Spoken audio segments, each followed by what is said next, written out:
Hello, everyone.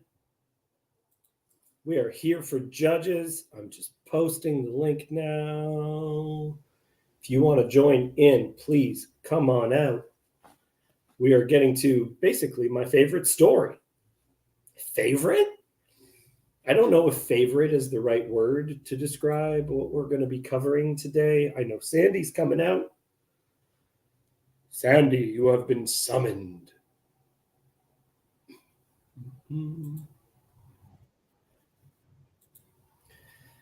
Yeah, this is a pinnacle story. I remember there was a period of time where I would, oh, there's Sandy. Hello, Sandy. Hey, How are you doing? much better than I was. I actually almost have a voice back. Your voice is sounding good. Sounding good. Give me a moment. That's all right. Sandy, oh, Cassandra is there too. You know what? I'm going to sign out and back in. Give me a second. Oh, okay. I'm going to be back alone then. That's all right. Making sure that everyone can see the link. Who wants to join in. So Cassandra, how are you then? Because now I'm just talking to you.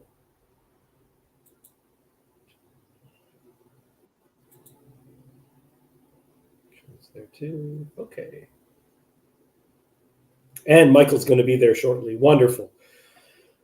For those who watch my streams, you might realize that it seems almost obvious that why I really do this is to make very, very specific jokes. Yes, we did skip last week. I was just too busy. And that's also when Grail Country was doing their 30-hour stream or whatever it was. So we did skip last week. So don't worry, Cassandra, you have not missed anything. So the joke that I tagged with this one, if you look at the description, is just so you know where in Judges we are. Cut my wife into pieces. This is my last consort. A consort. That's a term we don't use too much anymore. Just to make it very, very clear exactly how old I am, I put a Papa Roach reference in how I described this section of scripture. So that's good. This section, I was just watching something where they said that this is the most brutal chapter of the Bible. The most brutal story is right here. People often refer to it. I would recommend to people that they read the entire Bible. And people who would take me up on that, there were 2 times that I pretty consistently would get a phone call as to, Dave, what the hell is this passage about? Section number 1 is, and then the Lord sought to kill Moses. That little story right there, where he circumcises the son and the schmuck gets thrown at his feet, truly a bridegroom of blood you have become. That's story number 1. I would get a call on, and this is the second one where people reading the Bible would call me and say, Dave, what the hell? What the hell is this? Sandy, so glad that you are back. Double back. That took a long time for some reason. No, that's all right. That's all right.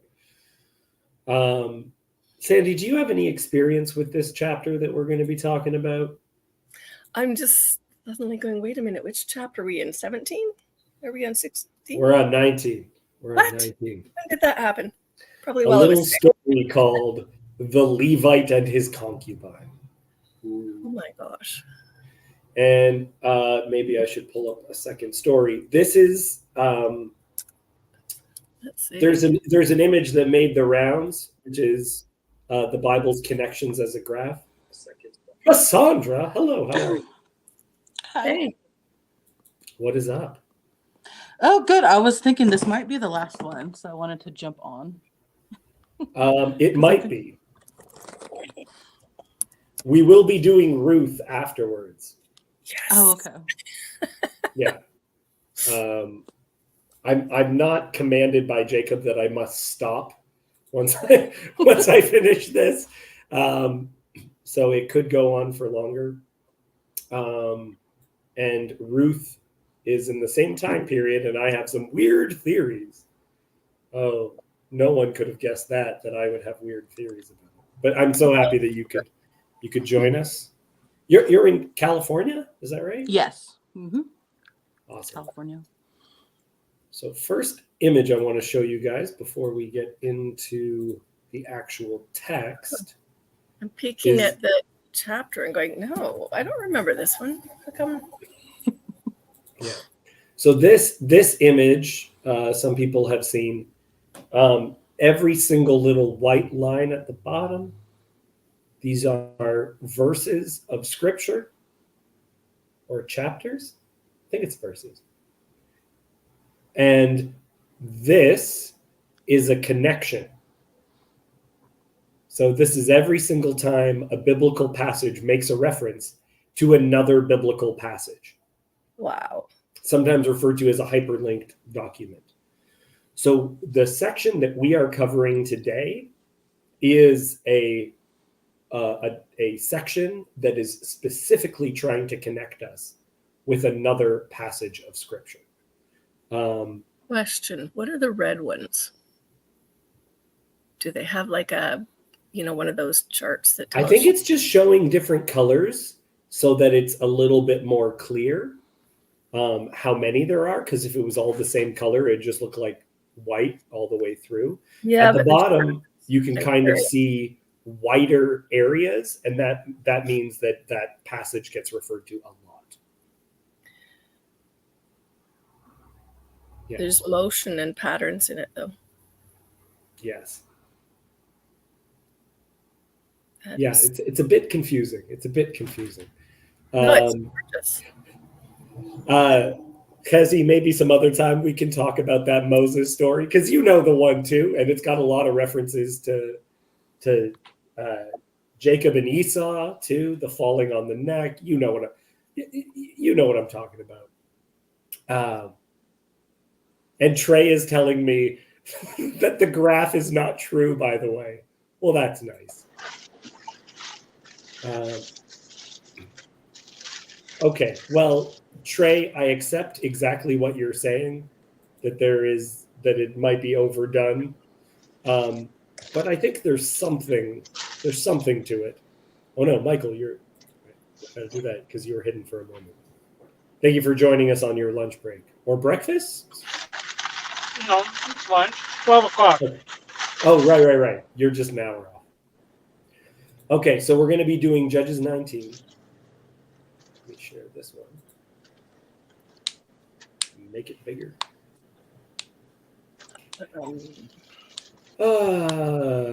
Let's get right into it, I think. Sandy, start us off, will you? In those days, when there was no king in Israel, a certain Levite was sojourning in the remote parts of the hill country of Ephraim, who took to himself a concubine from Bethlehem in Judah. Okay, already pause. I'm sorry. So this book is so strange. It's so strange. So in those days, there was no king in Israel. Okay, we've heard that over and over again, right? We went into too much detail. A certain Levite. I don't know if you remember, Sandy, but last week or 2 weeks ago, 2 weeks ago, we were talking about the story before, and it's all about a Levite who becomes priest. Is this the same Levite?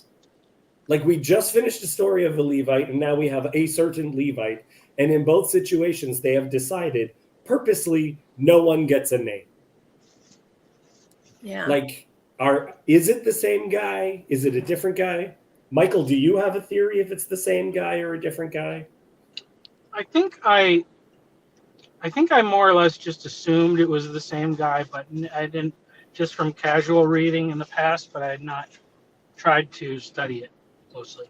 Yeah, and in Jewish tradition, one of the things they do is sometimes they make these things that are unclear very clear, and it appears to me like it's purposely making it unclear. This is purposely hazy. Um, a certain Levite. People have names. We know their names. Whoever wrote this, like whoever remembered this story, knew this guy's name, but they've decided not to give him one. Cassandra or Sandy, do you have an opinion on that? I mean, a lot of these stories make me think of like how the fairy tales are structured because they're kind of vague like that too. Like not a Yeah. specific time period. We don't really Once know who these upon a people are. time. Like one time, it's like, yeah. A certain Levite. Yeah. Sandy, do you have thoughts on that? Sandy? No, I'm just staring at that one verse, and there's so much, there's specific detail in there, except who they are. Yeah, but look at it too. So there's no king in Israel, certain Levite, and then he's sojourning in the remote parts of the hill country of Ephraim. So he is a foreigner. He's traveling like a foreigner in Ephraim. I know that the Levites don't have a land the way that other people do, other tribes do, but he's doing the wandering thing. And this Was is that common? I mean, yeah. So the Levites would be in all the tribes. Because they don't have themselves a set place of land. And then this part is interesting to me too. He doesn't have a wife; he has a concubine. But this story is going to be related to as though she's a wife, even though she's a concubine.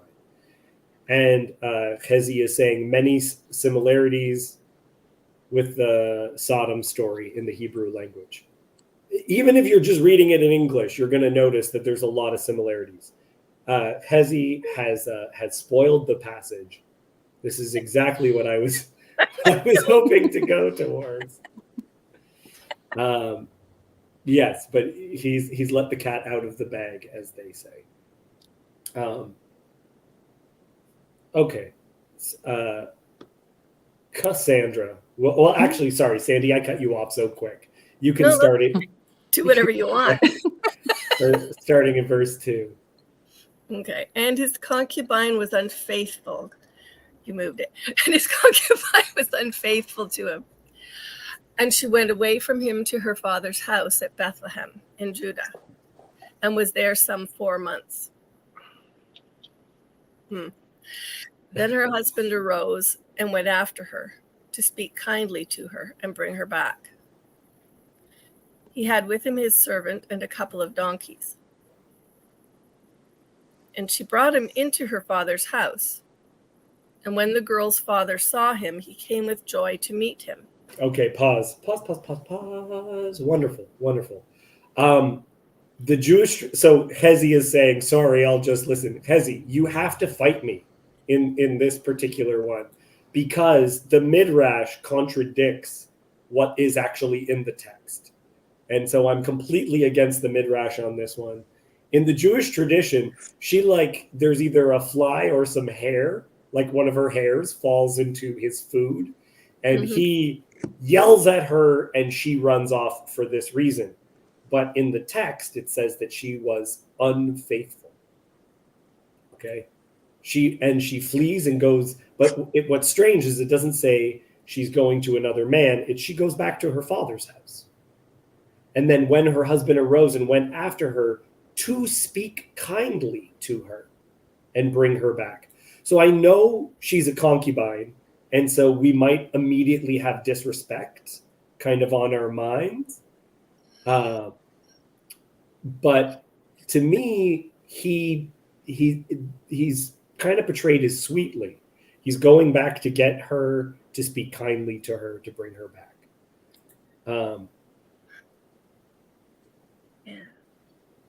What translation is this? This is the English Standard Version. I often go with that okay. one because it's pretty. It's pretty word for word. I know that, and for all the Jews watching, I know they could have picked other words, but it's still pretty word for word. Sometimes Okay. it's clunky as a result, but there it is. Do you have a So, different? Yeah, go well, ahead. so what's with the note there, where because it says, from the Septuagint, became angry with, right? Where it says unfaithful to, the little note there. You click on it. Yeah, became angry with. Yeah. So yes. That's pretty different. I mean, Yeah.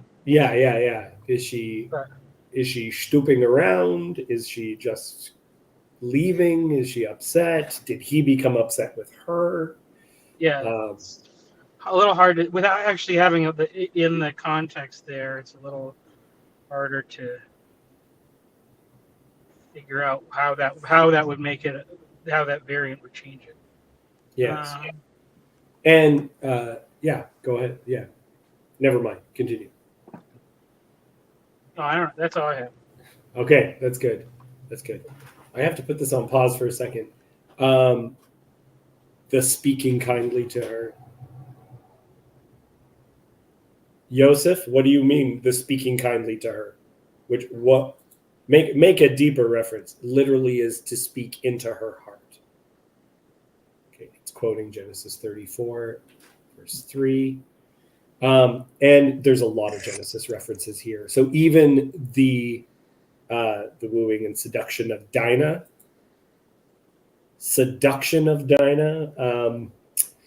not always seen as a seducing has more than one connotation. One is a willing connotation, and one is a non-willing connotation. And then there's another reference, which is I think it's also right before the Sodom and Gomorrah story. Abraham is so enthusiastic. He meets with joy the people journeying about to go in the direction, and we're gonna see it a little bit clearer as we continue on. Will someone read? Is there any? Sorry. Yeah. Go ahead. Apologize. Well, because we're not quite there. Okay, we'll read. Okay, you read then, or actually no, Cassandra read. Cassandra. Okay. And his father-in-law, the girl's father, made him stay, and he remained with him 3 days. So they ate and drank and spent the night there. And on the 4th day they arose early in the morning, and he prepared to go, but the girl's father said to his son-in-law, "Strengthen your heart with a morsel of bread, and after that you may go." So the two of them sat and ate and drank together, and the girl's father said to the man, "Be pleased to spend the night, and let your heart be merry." And when the man rose up to go, his father-in-law pressed him till he spent the night there again. And on the 5th day he arose early in the morning to depart, and the girl's father said, "Strengthen your heart, and wait until the day declines." So they ate, both of them. And Yeah. Okay. Let's pause there for a second. If you are comparing with Genesis, there's a lot of people rising up early in the morning and doing things.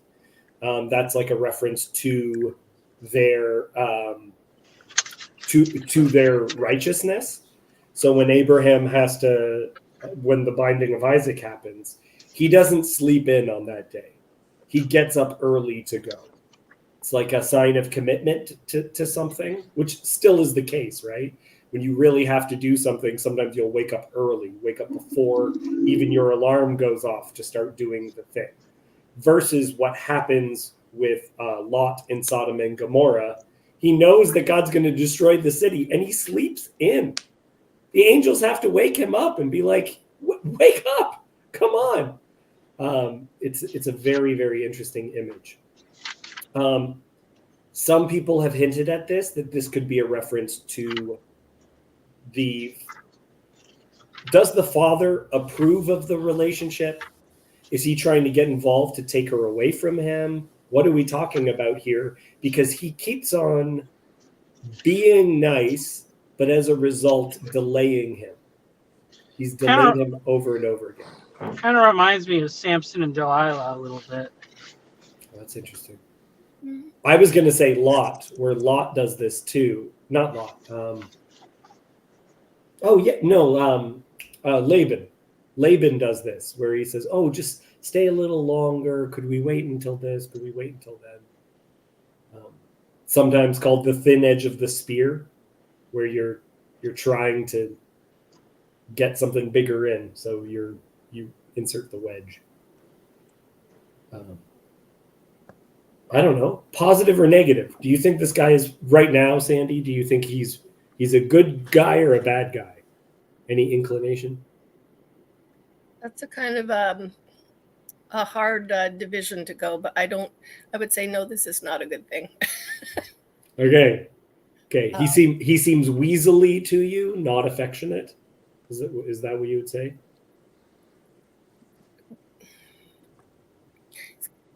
Well, he's controlling the situation, but it gives you no sense of why. It doesn't indicate that they're becoming closer. It just feels manipulative, and it doesn't tell me if there's something behind it or if he's just. And I was also getting that sense of what you and Hezi were saying about, reminds me very much of Sodom, because if you talk, like, people that will talk about the sin was hospitality, I'm like, it's a very, very unhealthy form of hospitality. It's warped. Like, why would you tell somebody in the morning that they have to wait until night, knowing you're going to tell them it's not safe to leave at night, so go in the morning? Like, Yes. there's no, it's not healthy. Yes. Yeah, that's good. All of that is good. We all know people who are manipulative like this, right? People who my mom wanted to see her granddaughter as much as possible. And so when they had a baby shower after the baby was born, my mom received a bunch of gifts from family members that saw her more often than my brother. And instead of bringing them all over at once, my mom brought one, and then the next day brought another, and then the next day brought another. And it was, oh, we have enough. And it was my mom seeking an excuse to be able to see her granddaughter as much as possible. She spread it out, right? So it wasn't like you could say, well, she was just bringing a gift. No, she wasn't. There's something else there. Yeah. Yeah, and Yosef is saying this. Is he trying to delay him on purpose because he knows how dangerous it will be if they leave? Yeah, That's and a the maybe. Yeah. Or does she not like the husband? So sometimes it's the father knows that the husband is actually an abusive kind of guy, and so the father's trying to protect his daughter. It's all in there. Okay. Can you read verse 9 for me now? Okay.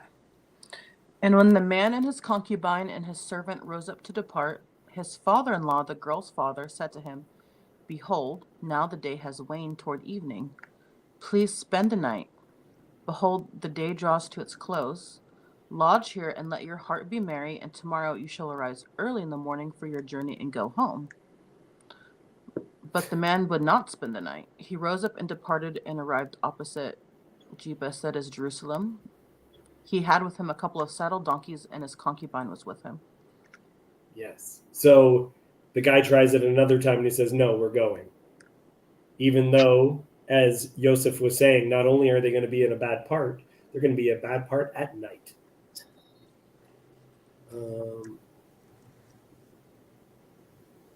Let's do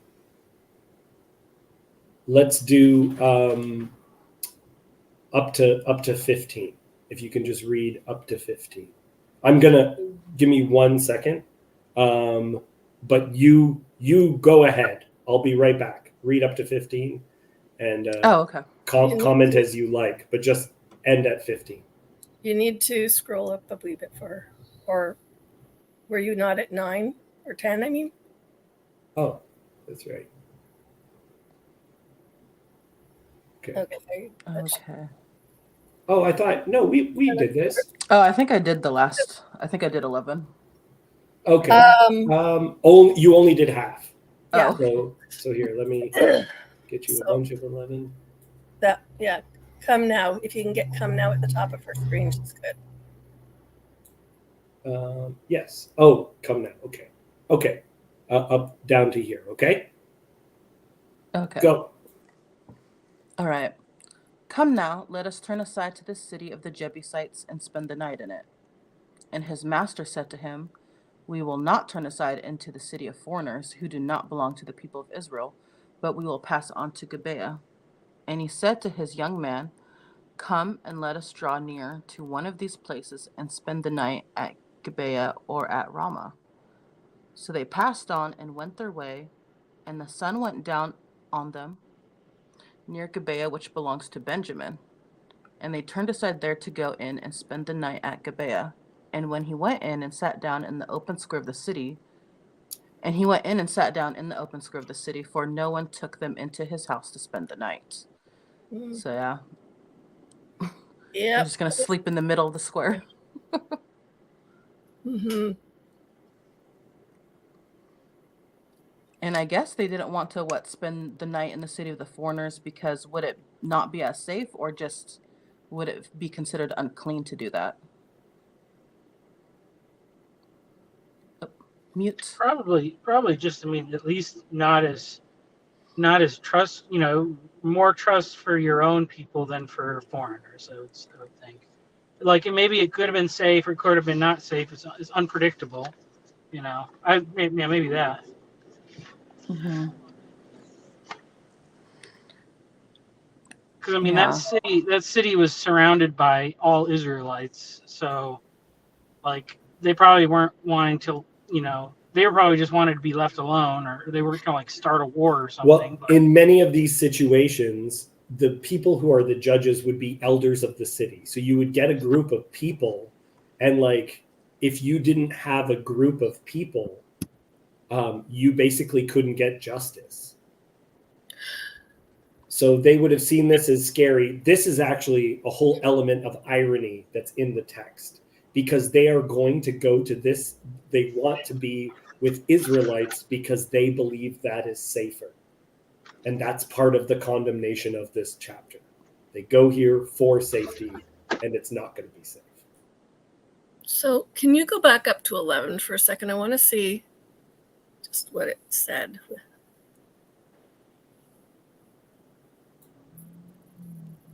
Yeah. So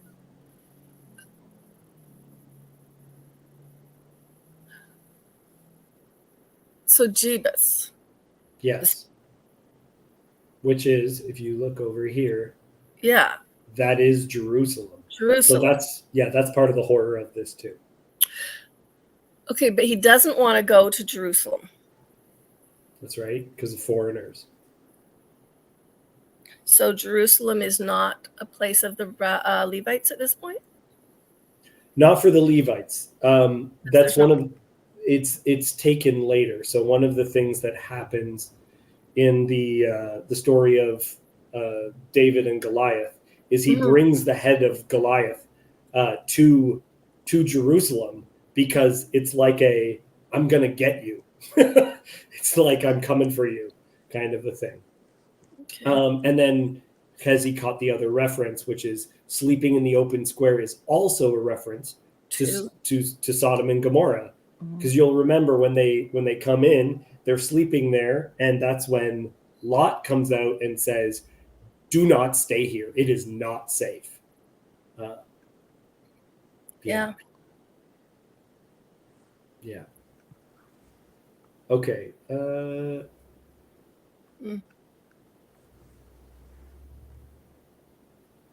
took them to his house to spend the night. Yeah, so no one took them into the house to spend the night. This is also hospitality was being mentioned before. There it definitely is. Let me pull it just a little bit. There we go. Michael, how about? Yeah, go ahead. I was just curious how far away those two places are. I mean, I'm assuming like that Jebus is the city of David. It's like 4 miles or 4.5 miles between Gibeah and there. So I just get curious about these things. You and your geography. Well, I mean, it's just like it says it would take like whatever roads are there now. It says it's like an hour and 45 minutes to walk. So that's like makes sense. Like that you could push on that much, but it's like by that that's your last shot. You're not going to keep if it was already sundown or whatever. So I don't know if you can see. So in the center is Jebus, Mhm. and then Gibeah is just north of it. Do you see that? Yep. I don't know how to indicate to it. My pointer is not showing up on the picture for some reason. But yeah. You and your love of maps. And they've come from Bethlehem. So they're That's going to right. be traveling a third the distance they've come again if That's they right. continue on to Gibeah. That's right. Okay. Okay. Oh, Yosef is saying Gibeah to Jerusalem is 5 miles. Okay. Okay. All right. Give us a read, Michael, at Okay. 16. And behold, an old man was coming from his work in the field at evening. The man was from the hill country of Ephraim, and he was sojourning in Gibeah. The men of the place were Benjaminites. And he lifted up his eyes and saw the traveler in the open square of the city. And the old man said, Where are you going, and where do you come from?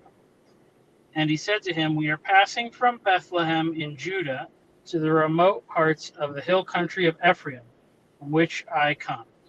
I went to Bethlehem in Judah, and I am going to the house of the Lord, but no one has taken me into his house. Yeah. So, okay. Do you see all the sojourning stuff, right? Where this guy is also a sojourner in the land. In the open square, definitely a Sodom and Gomorrah reference. This is interesting too. The house of the Lord. Remember, it is literally. It's not a house at this point. It is a tent at this point. But it still could be considered a dwelling. But so that's where he's going, which is different than the other Levite you'll remember who had his own little personal shrine. So all that stuff is complicating the passage. Although interestingly, the Septuagint there and that one it just says "my home." Right. I don't know. Which is just, yeah. Yeah. Yep. And the passing by Jerusalem on the way to the house of the Lord, that's also an interesting aspect because that's where the house will eventually be. What were you going to say, Michael? Well, yeah, I'm thinking because if this is the Masoretic text, the Septuagint is usually considered the older one, right? That's so. So is that a theological alteration, or I don't know. It would be an issue of clarity. So I'd like to see a variety of ancient documents to see how it's registered in different ones. Mm-hmm. Oftentimes, when you get a reference that says Septuagint says this, it usually means that the other documents, like the Dead Sea Scrolls, all agree with the Masoretic. Yeah. And that there's one that's exceptional. So could go a variety of ways. But again, it's how specific is that? Is it going to his house? Is he going to the shrine? What do we mean? But actually, Cassandra, do you have anything you wanted to add? Anything that's rising up as we're going through this? Oh, no, not so much. I just noticed, like what Yosef said, that the old man is an outsider too. Mm-hmm. And so he's different from, because they're all Benjamites? Yeah, that's right. And he's from Ephraim. So yeah, so he's the only one willing to do what he should be doing. That's good. Yeah. You can definitely tell when something's real bad when it's the only person who offers you into his house doesn't even have a home. He's like, you can have a meal in my car. Mhm. You know what I mean? Like, Yeah. this is Well, not. it's often like that. I've met people before. They don't have very much, but they don't mind giving it to you. They'll give Yes. you all of their food. They'll give you whatever you need help with. They'll be there. Yes, and like part of my experience, um, I had a girlfriend in high school, and she moved out of her parents' house when she was still in high school, and she moved in with a group of friends, and the person who took took in a whole bunch of runaways, kind of a thing, and that person had a whole bunch of issues herself, right? She was Mm. the mom was never there because she was dating someone else and was mostly over at her boyfriend's house. So it was like a house full of teenagers just running things, and they had a lot of um, they have a lot of hospitality, but also part of that hospitality was like, here, you want some drugs, we could give you, you know what I mean, like that was Mhm. part of the hospitality. So was it good to be taken into them? Did things get worse? um, Joseph is saying the Septuagint is not considered older. It's yeah, what I mean by that is the Septuagint is older than the Masoretic text, but the Masoretic text is sometimes very, very well preserved. So if there is something in the Dead Sea Scrolls and in the Septuagint, um, it's sometimes considered to be a proper reading, even if it differs with the Masoretic. Mm. So it's precisely the outsider who has empathy for other outsiders. Hence the commandment, you shall love the stranger, for you were strangers in Egypt, etc. Yeah. He's referencing another one, you shall not oppress the slave, for you were slaves oppressed in Egypt. Mm. Yes. I agree, but Joseph, what I mean is that's an even greater. So that command is true for both this traveler and the people who actually have um, real houses, and would be seen as a greater condemnation on them because they should be the ones helping out. They have more. Joseph, you should join us. You should, because Joseph has a lot of opinions, and they are good opinions. Is it when it's saying so? Okay, did we read the end of the thing, or we kind of? No, yeah, go ahead. Okay, so we have straw and feed for our donkeys, with bread and wine for me and your female servant, and the young man with your servant. There's no lack of anything. And Yeah. the old man said, peace be to you. I will care for all your wants. Only do not spend the night in the square. So he brought him into his house and gave the donkeys feed. And they washed their feet and ate and drank. Washing the feet is another reference to Sodom and Gomorrah. He says Lot So, promises to wash their feet. Sorry. so my question here, because when it's saying that he has a house, but he's also this sojourner, is this like a tent or a tabernacle kind of a house? It doesn't specify. I mean, I just He wonder. I could just be a look it up. renter. He could be a lot of things. Yeah. So Abraham and Lot both offer to take care of the people that they see traveling, right? The angels appear as travelers in the Sodom and Gomorrah story. And the offering to wash their feet, that was like the dirtiest dirtiest thing. Or maybe it was just an unclaimed house, because it said, like, when they would go in and they would occupy houses that they didn't build and vineyards that they didn't plant. So Well, so one of the things that's in this section as well is the idea is you don't have clean divisions of places. You don't have them fully in Israel's control. You don't. So you have a lot more mixing. You have a lot more. Like it's not that it's illegal. It's just as like you can be a Southerner. Well, Michael, perfect example. You're not a Southerner. You're a Yankee living in the South, right? yeah, So, and actually, that's a good example because the South is known for Southern hospitality. So you could see a story where the people who are actually of the South don't invite someone who is traveling in, but it's you who invites them in, which would is both more understanding because you will know what it's like to be an outsider, but also a greater condemnation of the locals. Like, you still have a house even though you are a stranger in a strange land. Yep. Any other thoughts before we continue on?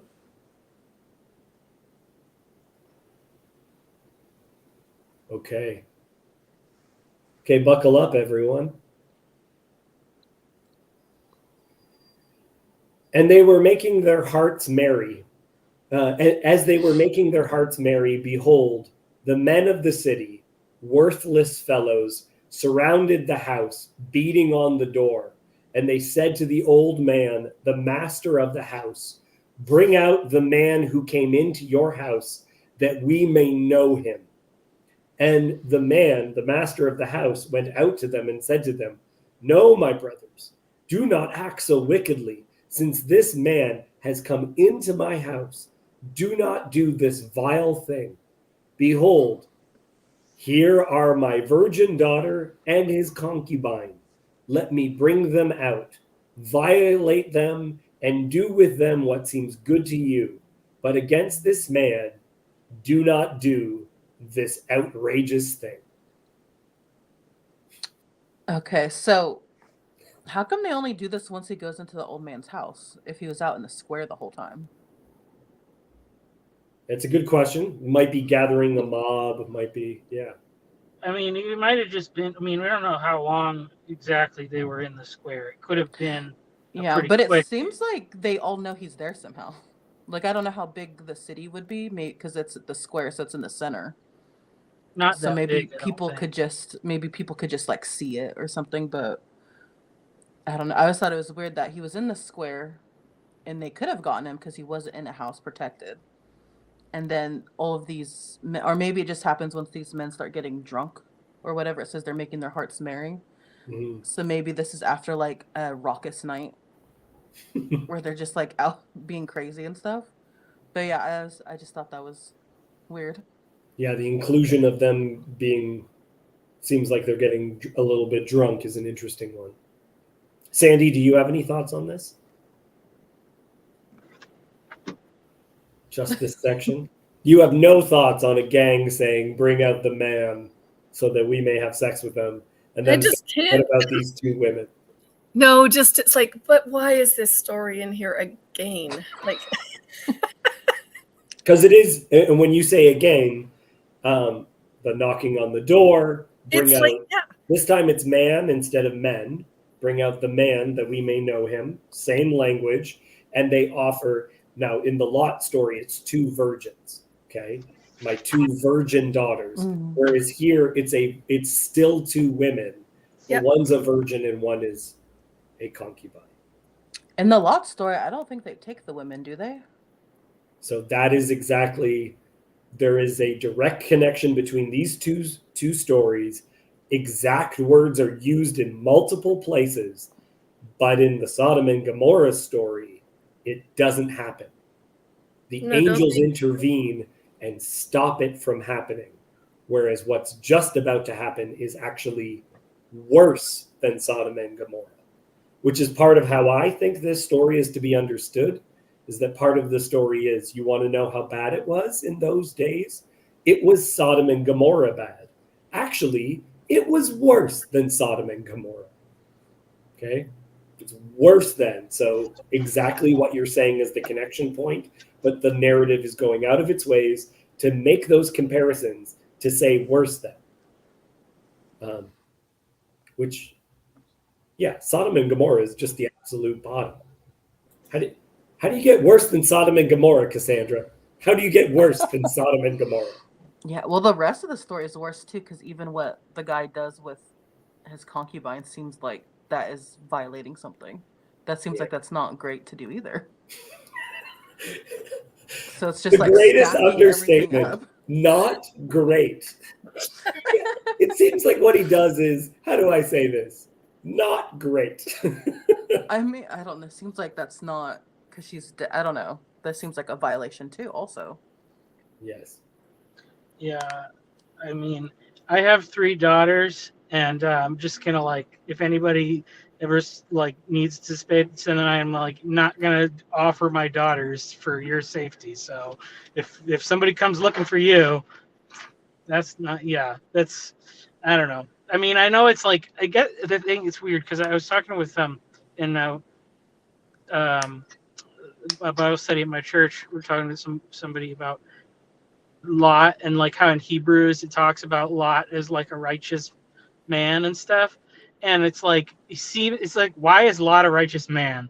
And it's like, I don't know if it's like a naive thing, but it's like his level of hospitality or whatever is so high that like, um, that's like the righteous thing that he does in trying to like protect the guest, which is like, that's what this guy's doing here in the same thing.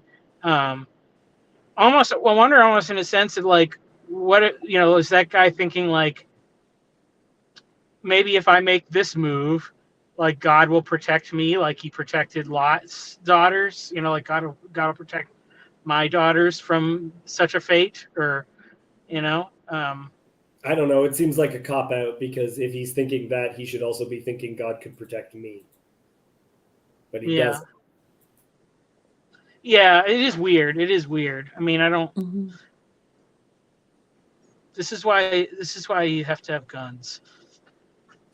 If, if you have Yeah. daughters, Your Texas is showing, Michael. Your Texas is showing. yeah. Yeah, it does seem like a weird compromise that instead of having sexual relations with the man, you can rape my daughter. And it is one of the things that make it extra terrible to me, is that it's not, it's saving his own skin, right? It's Lot is who offers. Who offers the daughters? How clear is it? It is Lot. I think it is Lot, yeah. Yep. Because I don't think the angels offered. Yeah, please, my brothers, do no harm. Look, I have 2 daughters who have known no man. Let me bring them out to you, and do to them whatever you want. Only Yeah. to these men do nothing, for they have not come under the shadow. Have they not come under the shadow of my roof beam? Yeah. Okay, so it is, and in our story, it is also the other one. Hi, Jacob. Hello. I just had to jump in to say that theological crime scene called the Book of Hebrews just gets basic biblical facts wrong, including Lot was never a good guy in the Bible. Like, that just didn't happen. But I also kind of sort of wanted to maybe take, if you don't mind, a few minutes explaining the midrashic way of reading most of Nach that Jews do, which is very different from how I think Christians are used to reading their Bible. Which is, first of all, it is a given that the Bible is not just plainly literal. Like, obviously the Bible talks about like the hand of God, etc. Right? So Well, specifically, this story is going His- out of its way his- to make You parables. mean his nail-pierced hands? That one? exactly. Please let us be focused. So, Jacob, so, continue. so one general rule: the Bible speaks in the language of human beings, right? So we always start with that.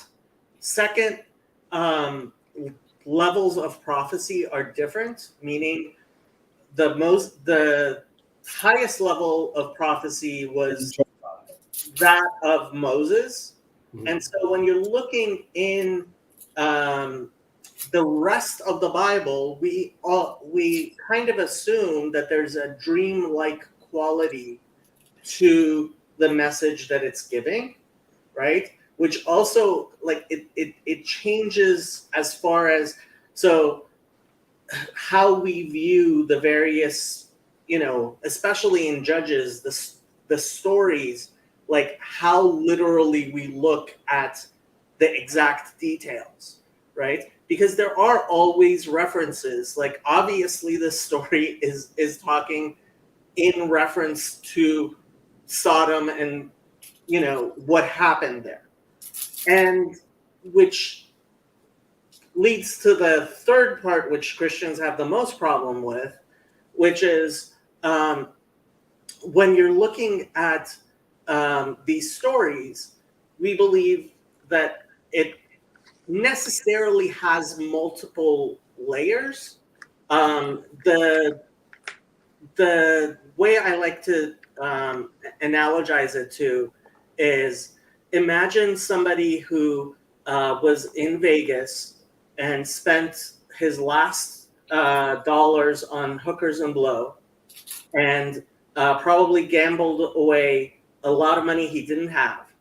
And he goes back to his hotel room and he opens up that Bible that's in there, and he reads about David and Bathsheba, right? Now, if the story talked about like David as somebody who just didn't have the perfect faith in God that he needed to have as the king of Israel and a prophet who had great revelation of God, right? That's not going to speak to that man. And so the Bible needs to speak to that man. Yet that same part of the Bible needs to be able to speak to the rabbis. Who would never cheat on his wife, who would never gamble away all the money, who has been righteous as he could be. And like there are 90-year-old rabbis in Jerusalem who like are incredibly righteous people who are reading this story for probably the 500th time with my incredibly minute detail.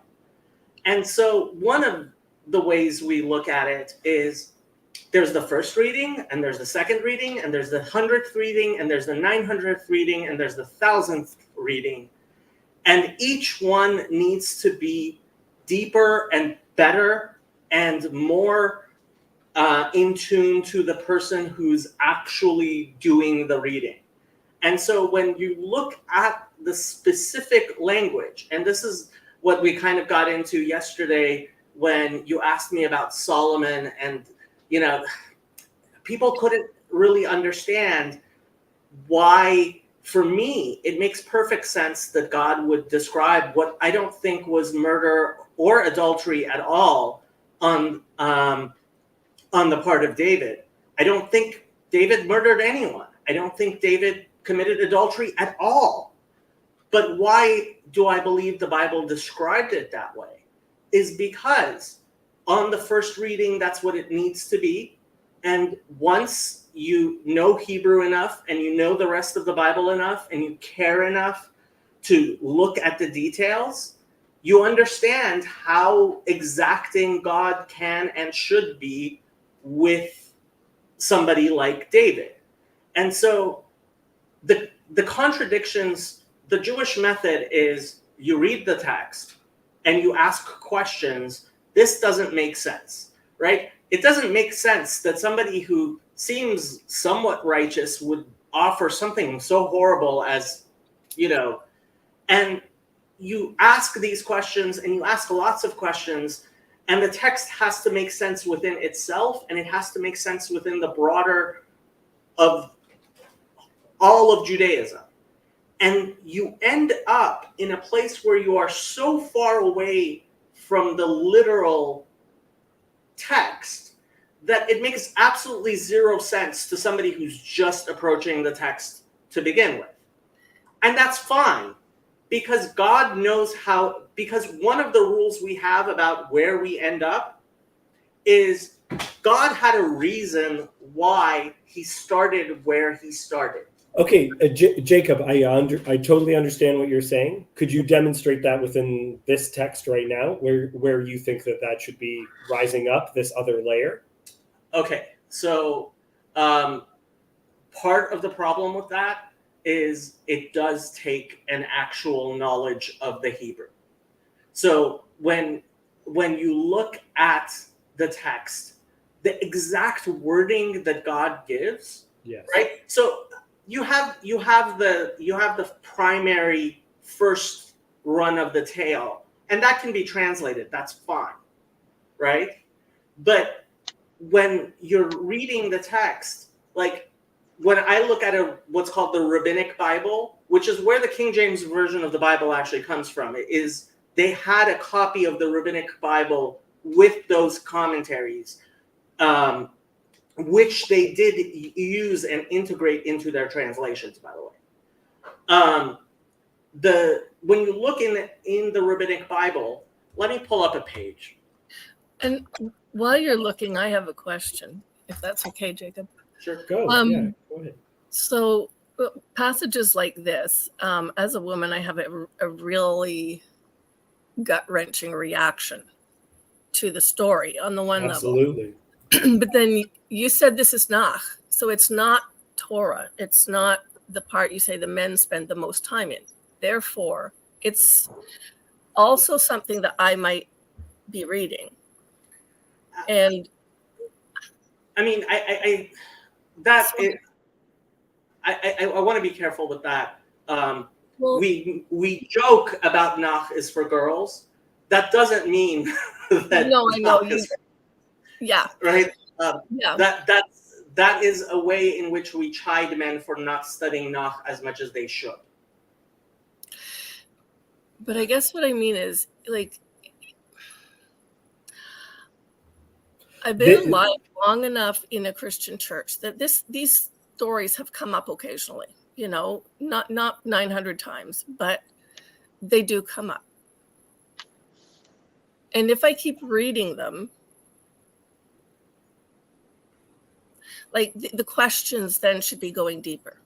That should be true for anybody. I mean, you're saying it would be true for a Jew because that's how you learn to read them. But if it's put in terms that God would expect that it can speak to anybody, I can't not approach this allowing that this is written for a purpose. Right. And you shouldn't not. And the horror is an important aspect of it. It's the horror is not an accident. The horror emphasizes what the point of the story is. So I think that guttural reaction is intentional. Right. And like I definitely, what I am not saying is that a person should discard that first look of, you know, oh, David wanted to have sex with this beautiful woman, so he killed her husband and had sex with her, right? Like, that story is a story that the Bible decided, that God decided to start with, right? And we never escape or run away from that first layer, right? And you always have to go back, right? So anytime you start understanding it, what you think is deeper, one of the primary questions is, well, if this is what the story actually was, why didn't God, why didn't God formulate it and express it in the way that you want to express it? And if you have a briefer, nicer way of expressing what happened with David and Bathsheba than God did, you're probably wrong. Well, that's one of the important parts where a teacher will always say, rephrase this in your own words. Because when you do something like that, you expose what you may not be getting about the story. Well, and I guess why I brought it up is it comes down to I can't read the story without reading something about myself as I'm reading whatever the story is. My reactions, my thoughts, the questions I choose, all of that says something about me. Of course. And you should do that. Michael, what did you want to say? Yeah, well, I mean, I was saying, because, I mean, obviously, because, you know, you have this thing which is very clearly, you know, in error. Like when people pick up the Bible and will say, like, whatever. If the version they pick up translates like servant as slave, and then they'll be like, oh, they had slaves, so they were obviously bad people or something like that. Like that's the least, that's taking no context into the fact that like it's old and things were different and all the thought that you should put into it. Because what I'm asking Jacob is, where you're saying, like, because I think I understand, from my reading of like the story of David and Bathsheba, it's not to say the events didn't happen, but you're saying it in the premeditated sense of like when we think of somebody choosing to commit adultery and choosing to commit murder, that's not what David was doing. No. So okay. So let me explain this image on the screen first, and we'll get back to David and Bathsheba. So this is the Rabbinic Bible, and it was first created by a Catholic printer, Daniel Baumberg, I believe in around the year 1500. And it was available to Christians as well, obviously. It was mostly used by Jews, and the fact is it has become a mainstay of Orthodox Jewish homes. And it's so you see the large letters on the right, that's the actual text of the Bible. You see all of the other sections, those are all commentary, various types of commentary on on the text of the Bible itself. And when you read the Bible in Hebrew, it's not a misstatement to say that without at least Rashi, which is the one on the bottom right, it can be very difficult to understand the words themselves at all. Okay? Because when you read your translation, you're actually reading a translation of the Hebrew. When we're reading the Masoretic text, we're reading the actual text. And the actual text sometimes has things which a less religious person than me would call spelling mistakes. Well, the Masoretes did not correct anything, even if it looked like a spelling mistake. There are many places where there are obvious spelling mistakes, right? In the Torah, much less, in Nach, there's a lot of them, right? And so, or there are sentences which just the pure Hebrew words don't make a lot of sense without interpolating things that sometimes in your Bibles will have the brackets or not, right? There's no brackets. Sometimes there's even brackets actually, but so when you're reading the text itself, it is a very different experience. That's why I compare a translation of the Bible to a picture of the ocean. A picture of the ocean can be really nice and in fact can be much more comfortable than jumping into the waters of the ocean itself, right? Sometimes you jump into the water and the water's cold, right? It's a very different experience from looking at a two-dimensional picture of the ocean. And that's all a translation can ever be. And the translation, which is where I think you first entered into it.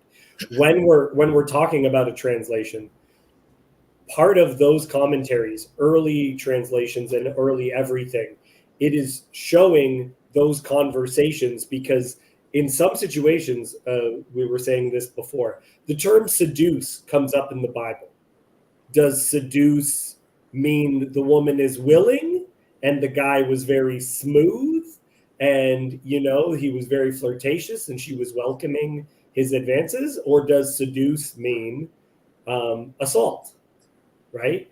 And when that word is translated, and they make a decision in English that, I'm going to say it's this.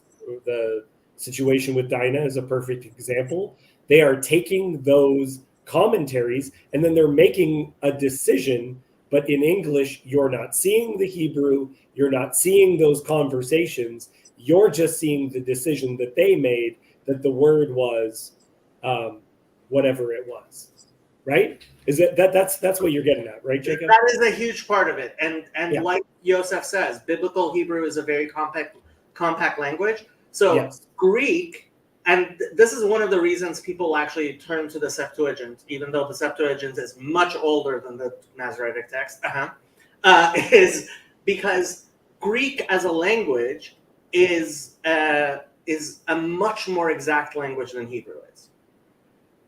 Hebrew doesn't have a present tense of the verb to be, right? So famously, Deuteronomy 6:4, right? 6 words. Hear, Israel, Lord, Hashem Elokeinu, Lord, our God, Lord, one. There's no verb in that entire sentence. So where do you put the is? It's implied. It is implied. Right? I mean, the Hebrew itself is so much less exact than other languages are, that it's woven into it, right? And the fact that we generally, the first time you read the Bible, you're using the Masoretic text just for the nekudot, for the vowels, pronunciation, right? So because the text itself is only the consonantal text, there were no vowels 2,000 years ago, right? And one of the biggest things that the Midrash does is don't read it this way, don't use these vowels, use these vowels, which are obviously not the original vowels, but it's still the consonantal text. Right. Okay, Jacob, this is very good. I enjoy Jacob's greatest hits, okay? But I have heard this speech. It's a great speech. This is the third time I've heard it. And we need to get through this chapter of Judges. Okay, now, but how did Bathsheba get pregnant? No. Okay. No, not right now. Michael, if you want to get this, the first thing that the Talmud says is that when a man loves a woman very much and he wants to express that love, the first thing it says is that all these soldiers divorced their wives before they went off to war. Wow. Okay. Let's get back. Let's get back to the passage. We're going in there. And you know what? Jacob, I'm sorry, but all we got here are goyim, all right? So for all these goys, we're going to be reading in English. Do you have a problem with that? You can read in English, it's fine. Okay, Cassandra, please read 25. But the men would not listen to him. So the man seized his concubine and made her go out to them. And they knew her and abused her all night until the morning. And as the dawn began to break, they let her go. And as morning appeared, the woman came and fell down at the door of the man's house where her master was until it was light. Okay, brutal. Absolutely brutal. There's the difference between the Sodom and Gomorrah story. It's worse for her, and it's about to get even worse. It's interesting, too, because there were two offered. And remember, one was, Yosef was making a reference to this. The concubine was also her guest. So it's not great hospitality to throw the concubine out. But also, he offered 2 women. One was his own virgin daughter, does not send her out, only sends out the concubine. Do you think it was because she was a concubine, they were more willing? Like, if she had the status of wife, would that make a difference? I think so. Concubine is not exactly not a wife. It has some levels of legitimacy. And I think this story is emphasizing the wife aspect of concubine. Some people really, really want it to be the lowest status imaginable, and I don't see that, but that's my reading of it. Yeah, it's what I, according to this was James B. Jordan, because I was listening to one of the things about the Torah, and he was explaining it. Basically, that the wife would come with the wife had money of her own, essentially. Like, that's like the dowry that she was supposed to have.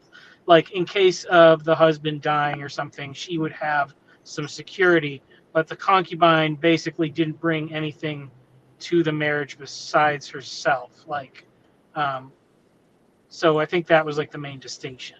Like, so probably 99% of wives of people in America are like technically concubines by that standard.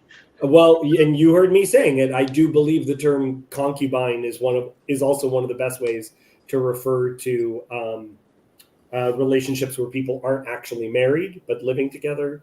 Common law is concubine. It's straight up what it is, and people almost admit it because they're just like, they don't call them "this is my wife." They used to. Now they'll say, "This is my partner." This is my partner. It's not my wife. I don't get that level of credibility. It's my partner. Any other thoughts before we get to Cassandra's favorite part? Okay, Cassandra, read it. Okay. Do you want me to go to 30? The rest of it? Yeah. Let's finish it up, and then we'll talk about. Okay.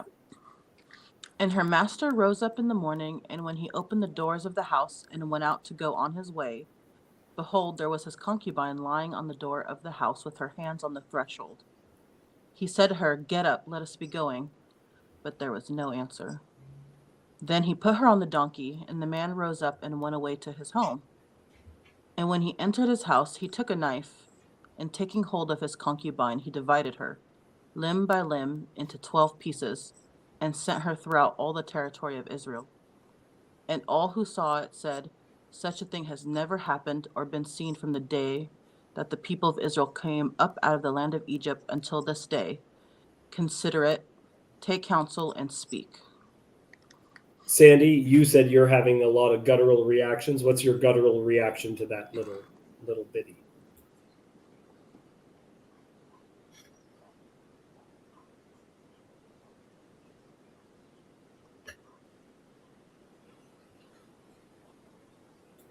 Sandy, do you have a reaction? Yeah, sorry. I always have a reaction. Yes. I don't always have words.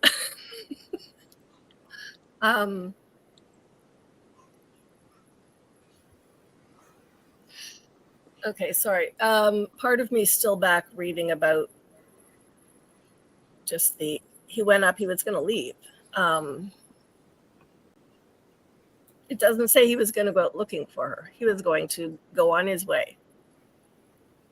And then he says to her, "Get up, we're going." He doesn't say, "Are you okay?" So I'm hanging out there a bit while I'm coming to the next bit, which to me seems almost prophetic. But he's a Levite, and I don't know, like, what even is the connection? Because they've made a point at the very beginning of the story that he's a Levite. So he's a man of God who speaks to the people of Israel and stands on their behalf when sacrifices are made, when offerings are made. So there's got to be a point to what he does in the context of who he is, but it's still very... And I apologize because my guttural reaction is partly because I don't think I've really moved on past last fall. I look at this story and I look at what happened, and I can't not think of if I lived in Israel on the border of Gaza. I could be chopped up in pieces. I could be lying as bones in somebody's space. Somebody could be parading my head around somewhere. Somebody, like, all of this and any of this. And I don't know if it was just my family, but growing up in Toronto, I mean, I was 8 years old, and I remember sitting at the dinner table, and there was a young girl around the corner. I can picture which house she lived in, who was either 8 years old or in grade 8, but the number 8 stands out like a sore thumb, and she was raped, and it was her fault. That's the way they talk about it. And this is my perception of being a woman. Right. You have to always be on your guard. I have a question for the group. When do you think she died in this story? Because so Rashi, Jacob was talking about Rashi before. In Rashi's commentary, it's when his comment is she doesn't respond because she is dead. And some people are like, does he kill her? When does she die in this story? So let me read it again. And remember, if something isn't there, I believe it isn't there to even make you ask this question, right? He said to her, so there was his concubine lying at the door of the house with her hands on the threshold. He said to her, get up, let us be go. Sorry, I think I should start just a little bit. Would you like me to read it for you? As morning appeared, the woman came and fell down at the door of the man's house where her master was until it was light. And her master rose up in the morning, and when he opened the doors of the house and went out to go on his way, great notice, Sandy, that he's just getting up to go.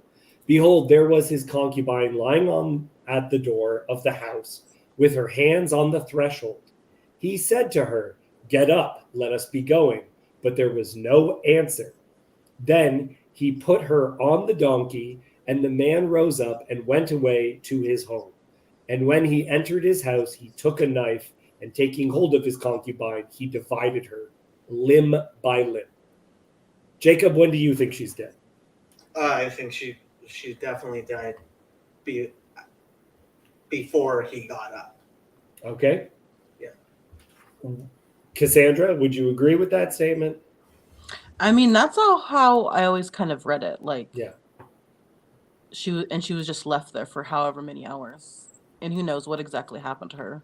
Could be worse. I mean, she could be like almost passed out. He picks her up, throws her there, and she's dead by noon. I mean, just the word "she fell" in the Hebrew can be understood as she died. Yeah, like so many men fell in battle. Right. It doesn't mean they slipped. It means they were killed. But it's yeah. What chapter is this? This is 19. While you're pulling up the Hebrew, can you tell me what word they use for master? I'm sure it's Adonai. It must be. But here, let's go. Well, sometimes they. I'm just wondering if Baal makes a Are we looking at? 28, no, 27? 26. Okay. The woman came and fell down at the door. First Kings or Second Kings? We're at Judges. Judges. Judges. Oh. Judges 19. Sorry, Judges 19. I know it's confusing because we're past the part where there are judges in the Adonai. Adonai. The hey at the end. Okay. I think. If I'm reading. Yeah. Literally her masters, actually. Okay. Yeah, that's funny that it's plural masters. At her master's house. Oh, actually, no. It's just master. He's referred to in the plural. The next verse, Vayakom Adoneha, right? It refers to.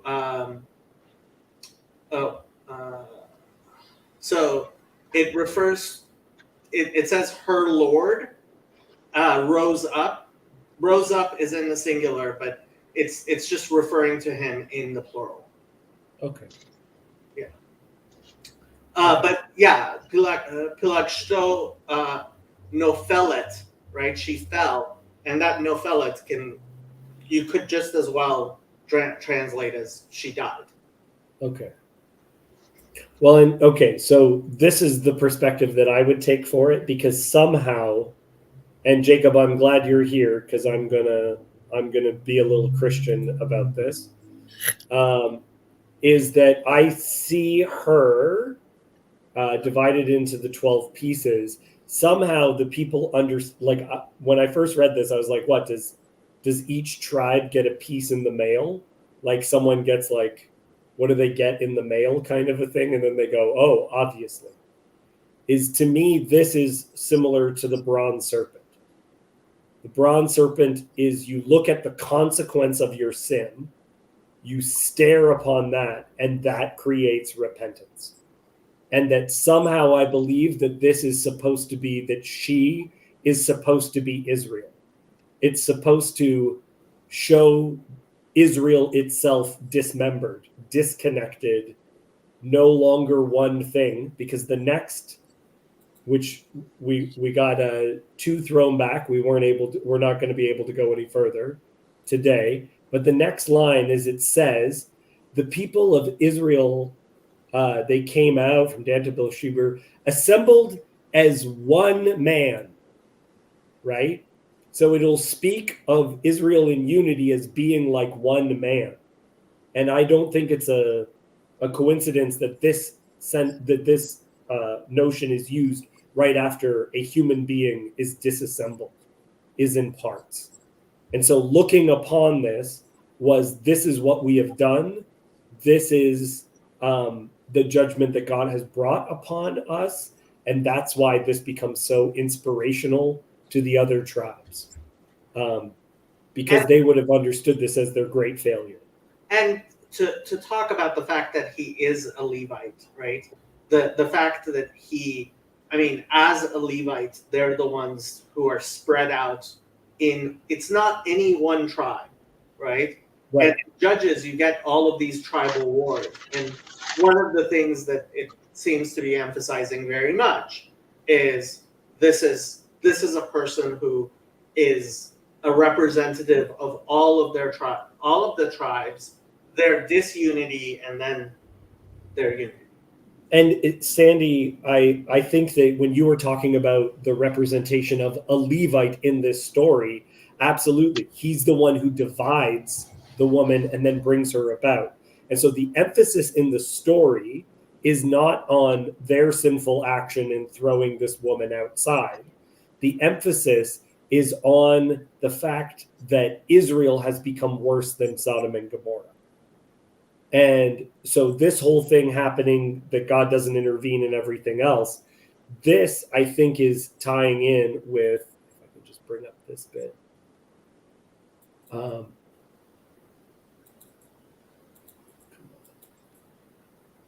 There we are. This is from Ezekiel 16. From over here. Your elder sister is Samaria, who lived with her daughters to the north of you, and your younger sister, who lived to the south of you, is Sodom with her daughters. Not only did you walk in their ways and do according to their abominations, within a very little time, you were more corrupt than they in all your ways. As I live, declares the Lord God, your sister Sodom and her daughters have not done as you and your daughters have done. Behold, this, and then it goes on. In one of the references, it says they didn't do half of what you did. That's one of the references. And in this story, the woman Israel, her lovers rise up and tear her to pieces. That's part of this story that I'm sure a lot of people have heard, where it's the relationship between God and Israel, stated as a woman and a husband. Michael, do you have thoughts on this? Well,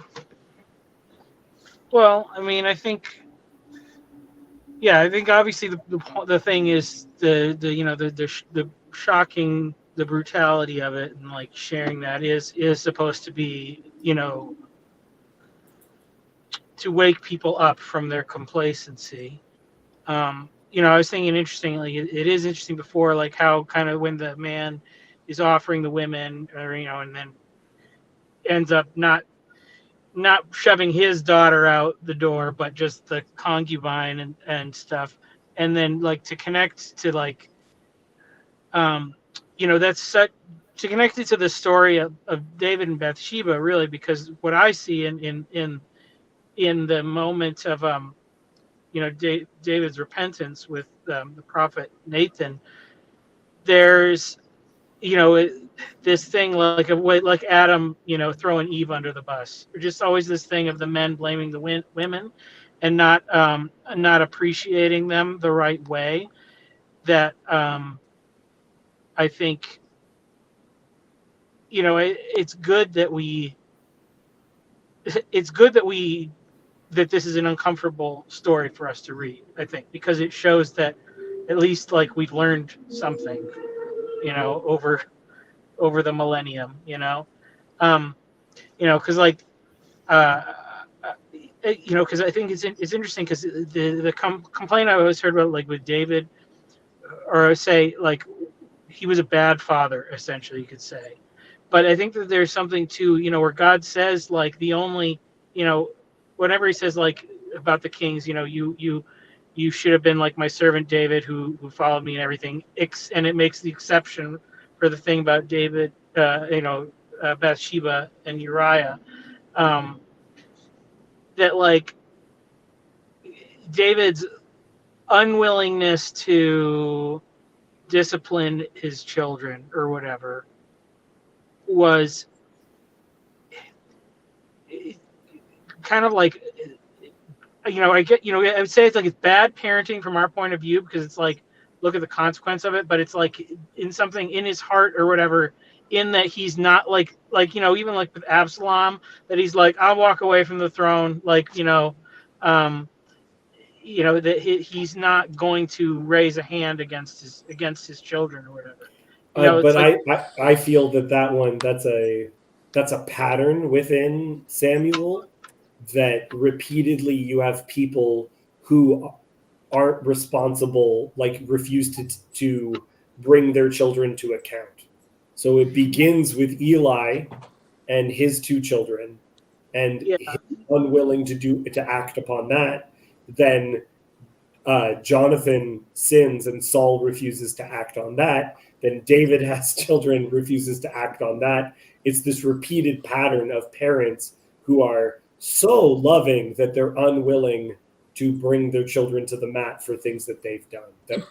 Well, it's. I mean, I say it's true. I mean, that's true in a sense. But the way I see it is that, David being a man after God's own heart, like, how much do we cry out to God and say, like, God, why didn't you bring justice to these situations? And David does it in the Psalms over and over again. But the reason why I bring that up, though, is that the reason why Absalom raises up and that David goes on the run and there's this great wickedness against him is because he does not bring his child to the mat, which Joseph is bringing up that story as well. Yeah, because of his sister.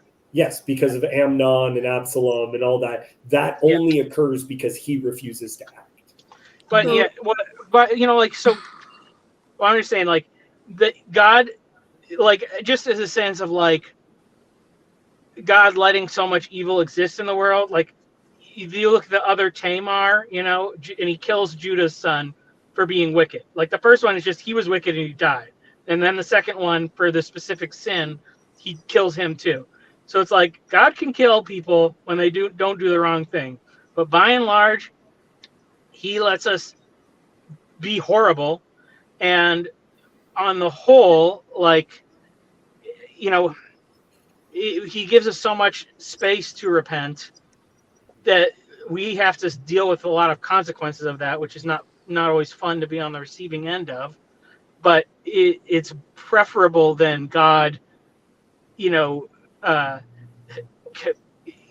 better than like the AI overlord that was always trying to, enact justice, as soon as somebody does something. And in back to the Ezekiel passage, the crowd that rise up, they shall stone you and cut you into pieces with their swords. It's the lovers of the woman are the ones who rise up to destroy her. It's related to the sin itself. It isn't merely God arbitrarily punishing them. It's the consequence of sin in some situations is the sin itself. The sin itself working its way through and continuing on. Oh. Yeah. I can't bring myself to not like David. That's all right. I can't. As soon as you start talking about that story and everything, I was thinking about, I keep thinking about my ex-husband those last 6 months. And there is a part of him where his children will say he didn't know how to be a father. He didn't know how to love them. And there is a part of him where I've sat and talked to him, and that man would have died for them in a second. You know, like, I mean, the depth of his love for him, both of those things are true. You know, and you look at all the sins and what we were just discussing about how God approaches us. And one of the main questions that he had in the last month of his life was, I don't understand why God loves me so much. You know, how do you get to the point of self-destruction, the way letting sin actually do its work in your life to the degree he had to face? And the question is, I don't understand why God loves me so much. And I think of David that way, you know? Well, in that passage, the Ezekiel 16, when God is speaking of his relationship with Israel, he says that after all this stuff, do you know what their reaction is going to be? They're going to shut their mouth. They're not going to know what to say. They're not going to be able to comprehend or understand it. They'll be silent because of this. Cassandra, your thoughts as we get to the end of this horrifying passage? Yeah, I don't know. It was a really weird story when I first read it, maybe as a freshman in high school or something. I don't know. It's just like a really weird, terrifying, horrifying story. And then, yeah, like what Sandy was saying, what does that mean for, like, living in a world where you're so vulnerable like that? But it also makes me think of maybe what happens when people who are tasked and responsible refuse to do their responsibilities well. And then everything kind of tumbles down from there because they're not holding themselves up. That's perfect, Cassandra, because that's also the beginning line of this chapter, right? There's no king, right? How do we function when there is no top, when there is no person, and who is responsible? How do we function? Yeah, it makes me think too about maybe the idea some people have of like they just live for themselves, kind of, and they try to be separate, like a separate little entity onto themselves. I did first aid training, and they said that when you, like, let's just say you find someone who's passed out, the first thing you're supposed to do is you're supposed to get someone to call 911. But that what you're supposed to do is single someone out, point them in the eye, and say, you go call 911. Because if you say someone call 911, no one calls 911. Yeah, bystander effect. They'll just stand bystander there. effect. So you need to actually, you are going to do that and then report back to me. That's the other part to it too. Report back to me. So even, I mean, in the Middle East, this is a thing too. The all, like the eye, what's it called? The evil eye. And they've done experiments where all you have to do, if you have a coffee, you have like communal coffee at work, and they say, oh, leave money whenever you feel like it. And they'll put different, people doing psychological experiments, put different images behind the coffee. And they found that if they just put human eyes, like a picture of someone's eyes, people put more money into the pot, right? And they're like, well, maybe, what if it's other round things like flowers, or what if it's puppies, or what if, and it was no. People feeling like they're being looked at will act better. So this is a period of time where there's no one's looking after you. You're on your own. What do you do?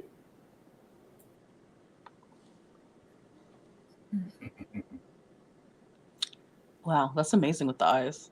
Yeah. That weirdly made me think of how it is in The Great Gatsby, but I don't think it had a good effect on them. Mm-hmm. Or they didn't really notice, I guess.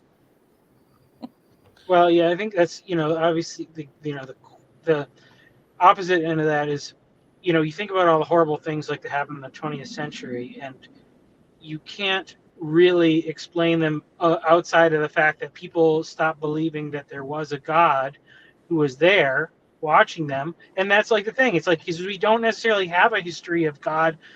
We don't have a history of God striking everybody who sins with lightning bolts or whatever.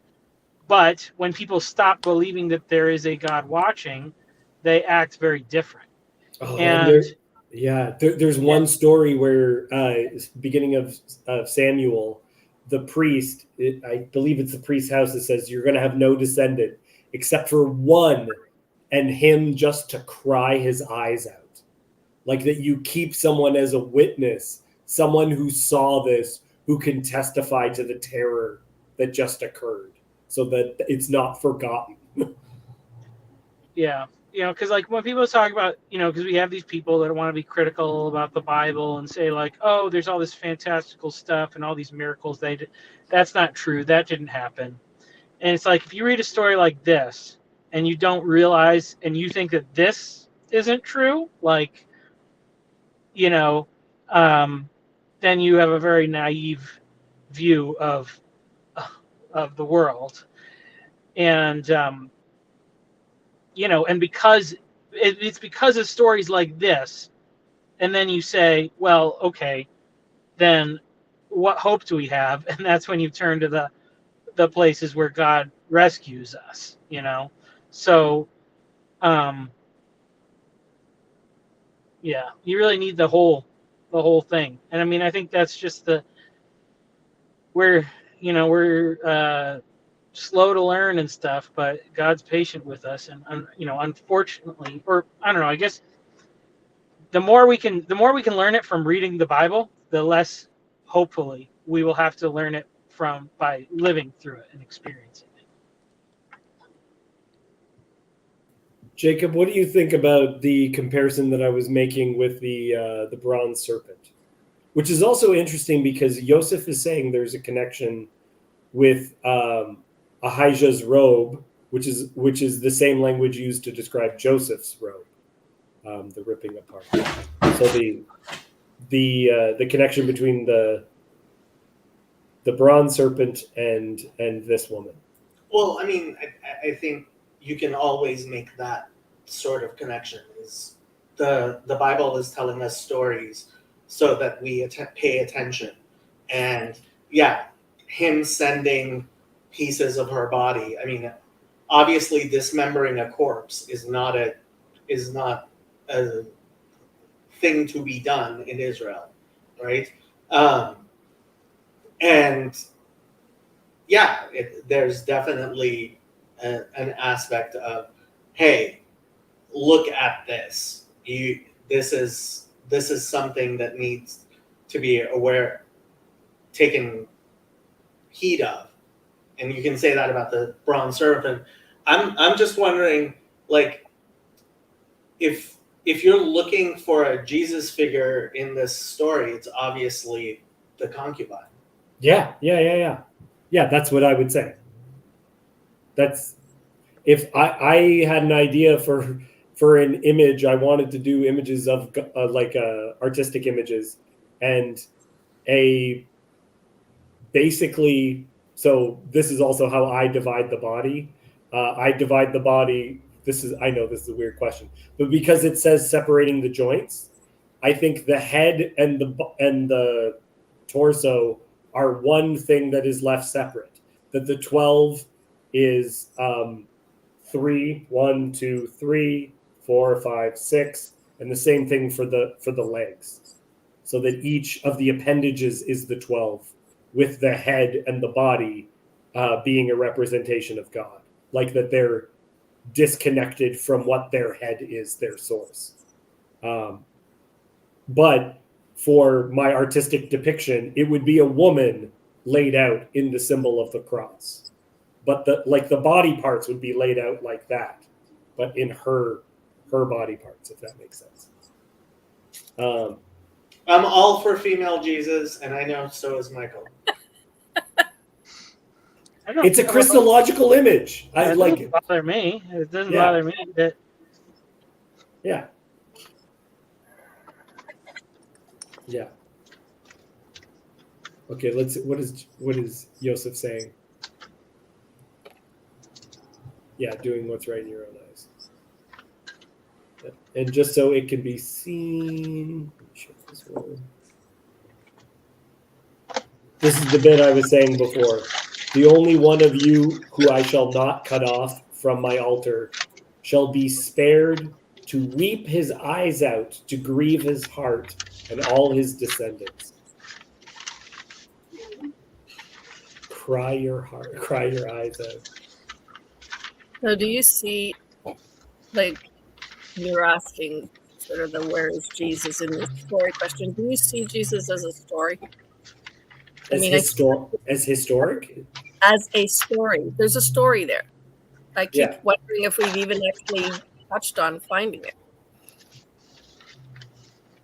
Yeah, like I think that's part of how you're.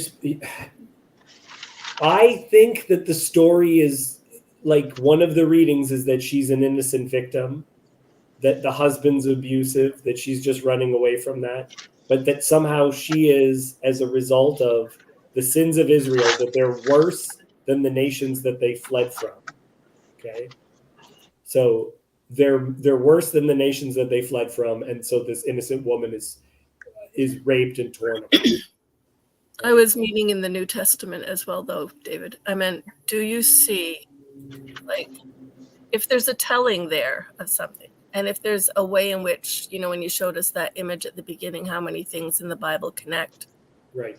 to each other, and you told us to look at the white lines, and I asked you about the color red because it looked like a flat line in a sea of curved lines. And so I'm like, everything is a story. Each one of us is a story. And when Jacob was talking about the reading of the text, I'm like, you can't read the text without reading yourself too. In reading the story in the Bible, something has to hit the story in me, and I have to see somehow a connection, because God will have one, or usually has one. But when I look at, you know, I mean, there's so much else going on around all of the New Testament stuff. But I do think that there is something there that is a story to be seen. And I'm still looking. Yeah, I mean, we're getting into what the artist's intentions is, because this story, which is absolutely horrifying, to me is incredibly meaningful. And I think one of my understandings, which I believe is why Jacob even lets me have a little show on his channel, is essentially that I believe that the text wants to be understood and leaves you hints within itself how to interpret itself.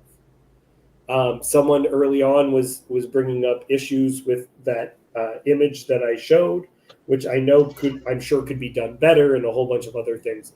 But there are writers who go out of their way to say, I want you to make this connection. I want you to see these stories in connection to yourself. Look, I'll share a story that I've never shared online before, and I'll just be upfront about it. I had this experience that was a negative sexual experience. Everyone who was in this situation were consenting. That's not what I mean. What I mean was lines were crossed that both of us didn't want to be crossed, and we found ourselves crossing them. And it was in a car, okay? And we're in the back and we're talking, and it's terrible. And in the middle of all of this, we all of a sudden can hear that someone is right outside the car. And we duck down on the floor, curled up, And I turn to her and I look at her, and the first thing I say is, "And they heard the sound of the Lord walking in the garden, and they hid themselves because they were naked and ashamed." Right? Is that I experienced in that moment a connection to that shame, and I outright verbalized it intentionally. It's not unintentional that all these things line up. So I do believe that that's happening in the New Testament, and I believe that it's happening here. I don't think it's like, oh, that's a weird coincidence. It's not a weird coincidence, right? There's parts of the event that Hashem brings together so that we can connect them, and then there's bits that he inspires the prophets to see those connections and to write them in deliberately. Even if the men, like, I doubt that the men used exactly the same words that were used in Sodom and Gomorrah in Genesis, but the prophet is inspired to relay it in exactly that way to make those connections absolutely explicit. And yeah, I think that some of that's happening in the New Testament as well. Yeah, that's probably why they don't have names and some of the language is vague, because it's like, well, part of it I think too is because it's happening to like regular people. Like they're not special in a way. This is just somebody who was alive then, and this horrible thing happened. Yeah, Cassandra, I'm so glad that you noticed the once upon a time aspect. Like, once upon a time literally means, I don't know, who cares when, right? Like, once upon a time. And this one was a certain Levite, right? Levite does, going back to what Sandy was saying, Levite emphasizes this role of this figure that should be especially treated well. Not an angel, but a Levite instead.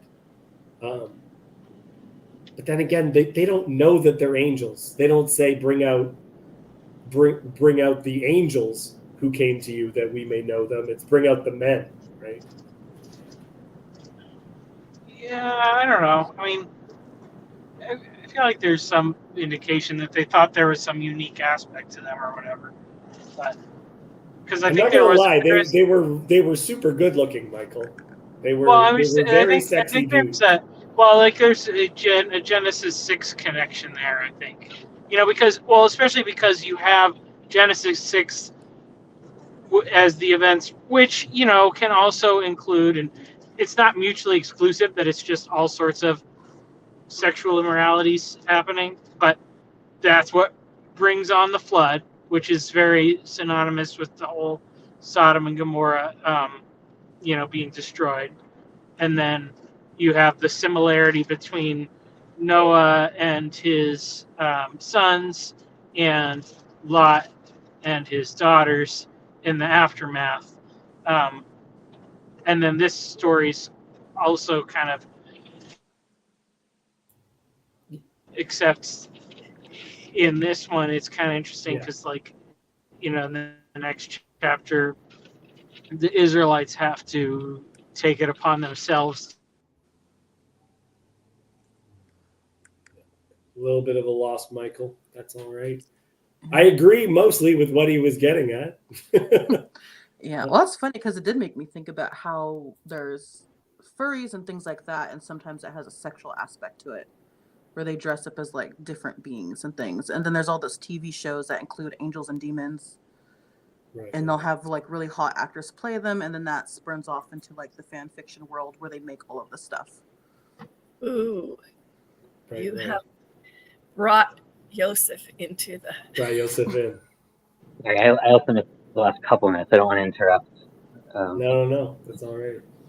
Yeah, it struck me on this reading of the story, and I don't know, maybe this is my 20th, 25th, whatever this number is of this reading for me. But the story spends a lot of time on the setup, like on all these other people. Like, and as I commented this, like we tend to focus on the horror. We remember the part of what happens to the woman and the dismemberment. We don't really remember like the old man who was kind and brought them into his house, or the father-in-law, or whatever you want to call him, the father of a concubine, kind of a father-in-law, who like tries to keep him there for whatever reason, whether good or bad. and how the story starts even, right? Like it doesn't start with once upon a time, right? It has that aspect, but it starts with there's a concubine who is unfaithful. It starts in those bad old days. Yes. Like Yeah, and then there's this concubine who's unfaithful, right? That's the beginning of the story. Why is this guy is one like this Levite has a concubine? We can talk about whether like that's a good idea or not, but like it's allowed minimally. But like why is he trying to bring her back either forcefully or through kind seductive words? Like why is he trying to bring this unfaithful woman back to him? Like what is going on here, right? There's this whole other level of complexity, and to me, so I know we've talked about a lot this Sodom story and the angels and Abraham, but to me, like there's so much Dinah and Shechem stuff going on here, because of course there you have Dinah who goes out. It doesn't say she goes out to be be lewd or anything, but like she goes out, that's certainly implied. The commentary exegetes certainly pick that up, and then like she gets seduced, and we can talk about whether it was like voluntary or not, but because the Hebrew is ambiguous. But then but that whole story is about a Levite at the end, right? Like it's Levi and Simon are like the main other men in that story. Yeah, her brothers that seek justice for her. Right. So like so in part this is a story about Levites and like the fall of the Levites, and part it's a story about the dismemberment of Israel, and part it's a story like there's all these other parts, and of course women and judges, like we've had a lot of women and judges who've played all different sorts of roles, from like Deborah to and Yael to like Micah's mother, Micah's mother who encourages him to become a fake priest, which is kind of what this Levite's going to do. And we also have the son of potentially Moshe, right, or the grandson of Moshe, sorry, who also is a priest who becomes a Levite in Judges, right? So there's all these weird layers that go on here that I think we often just kind of like, even though they're the bulk of the actual verse narrative, we tend to skip them because of the horror of the end, and we easily remember the salience of like this. And it's a huge, important story, that salience. Like it's going to set up the entire, like it sets up the book of Ruth and the beginning of the book of Kings, right? It's a very important like turning point in Israel and the formation of the monarchy and the reuniting of the tribes. Well, and I believe very deeply, not to spoil it, I believe that the book of Ruth is making a lot of references to the Sodom and Gomorrah story, which people don't realize. That to me is why, I mean, this really is spoiling my major insight into that book, but why she is called daughter repeatedly is because this is bringing the daughter, a Moabite. The Moabites are created at the end of that Sodom and Gomorrah story. The daughters of Lot, she is a daughter of Lot. Yeah, you're not ruining it, by the way. There's a whole book on this. There is? Okay, wonderful. That in makes fact, me... and as we get ready for Shavuot, Pentecost, in 2 weeks or so, I'm going to be giving, like at my synagogue, a class on something that will get into this to some degree. Yeah, and I feel, well, now I just want to tell you what my thoughts are on that, because that also leading up to Shavuot, that the idea that Ruth is, I think, undoing that. Oh yeah.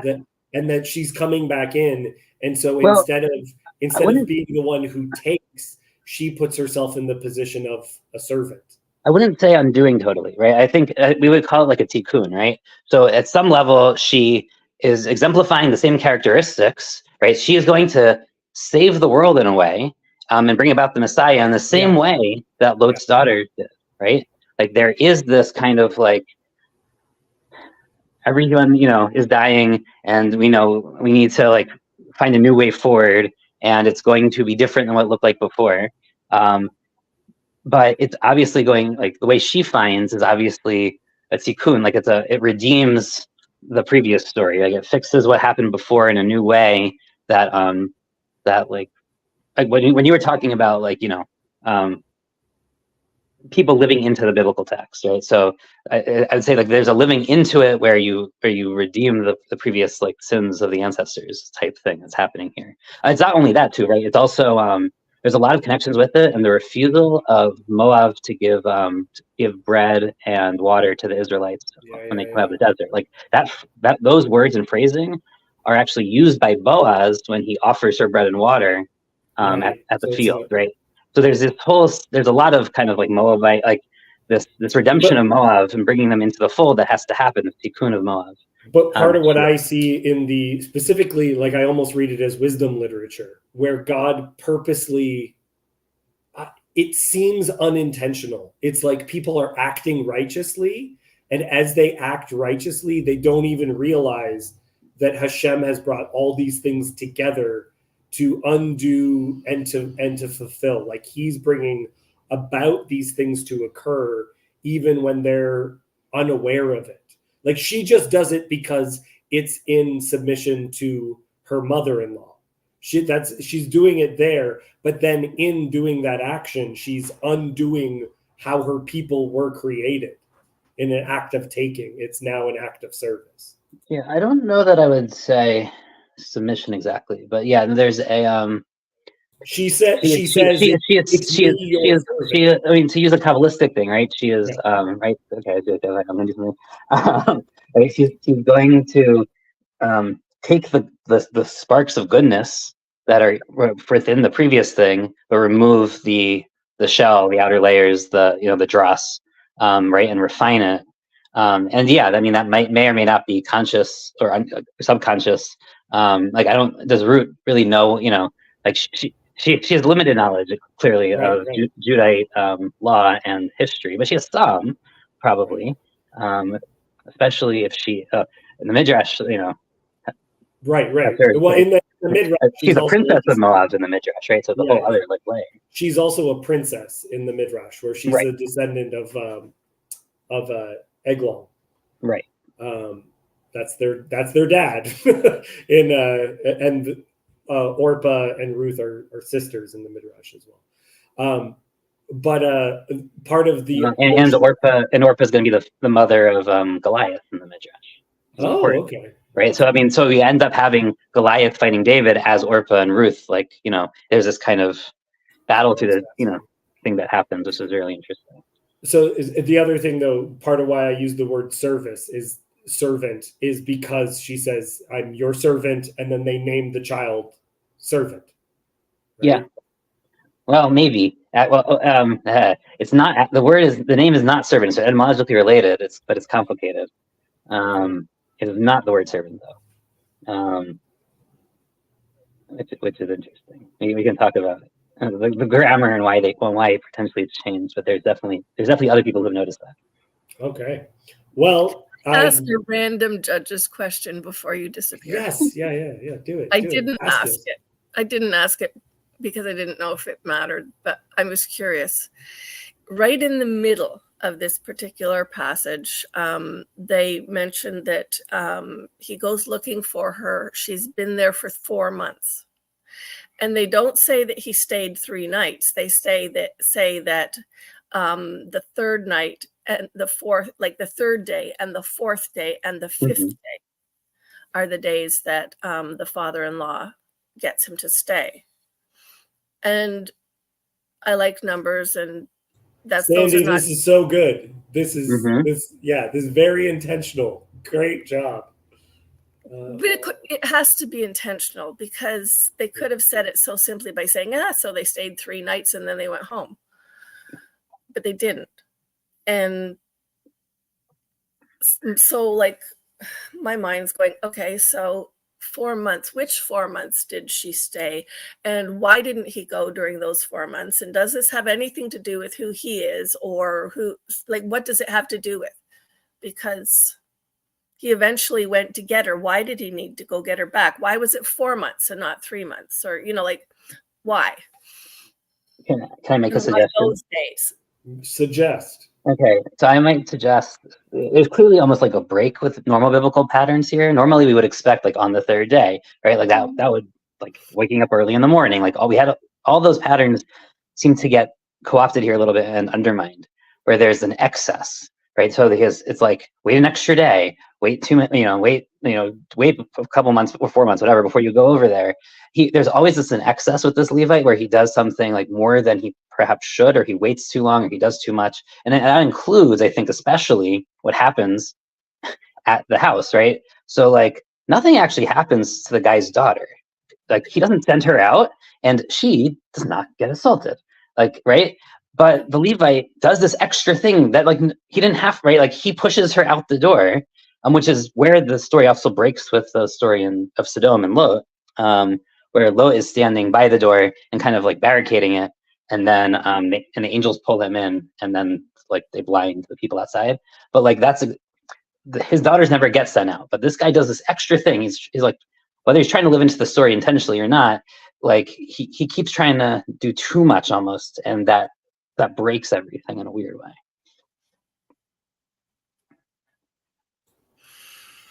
I like it. I think that's a good interpretation. I have one thing to say. Only one. Yes. The reason I let David use my channel is because he's competent to lead a Bible study. And anyone with David's competence is always welcome to lead a study of the actual Bible on my channel. Sorry. So if we spend some time on the letter to the Hebrews to talk about how this gets used later, what about then, Jacob? Like I said, the actual Bible.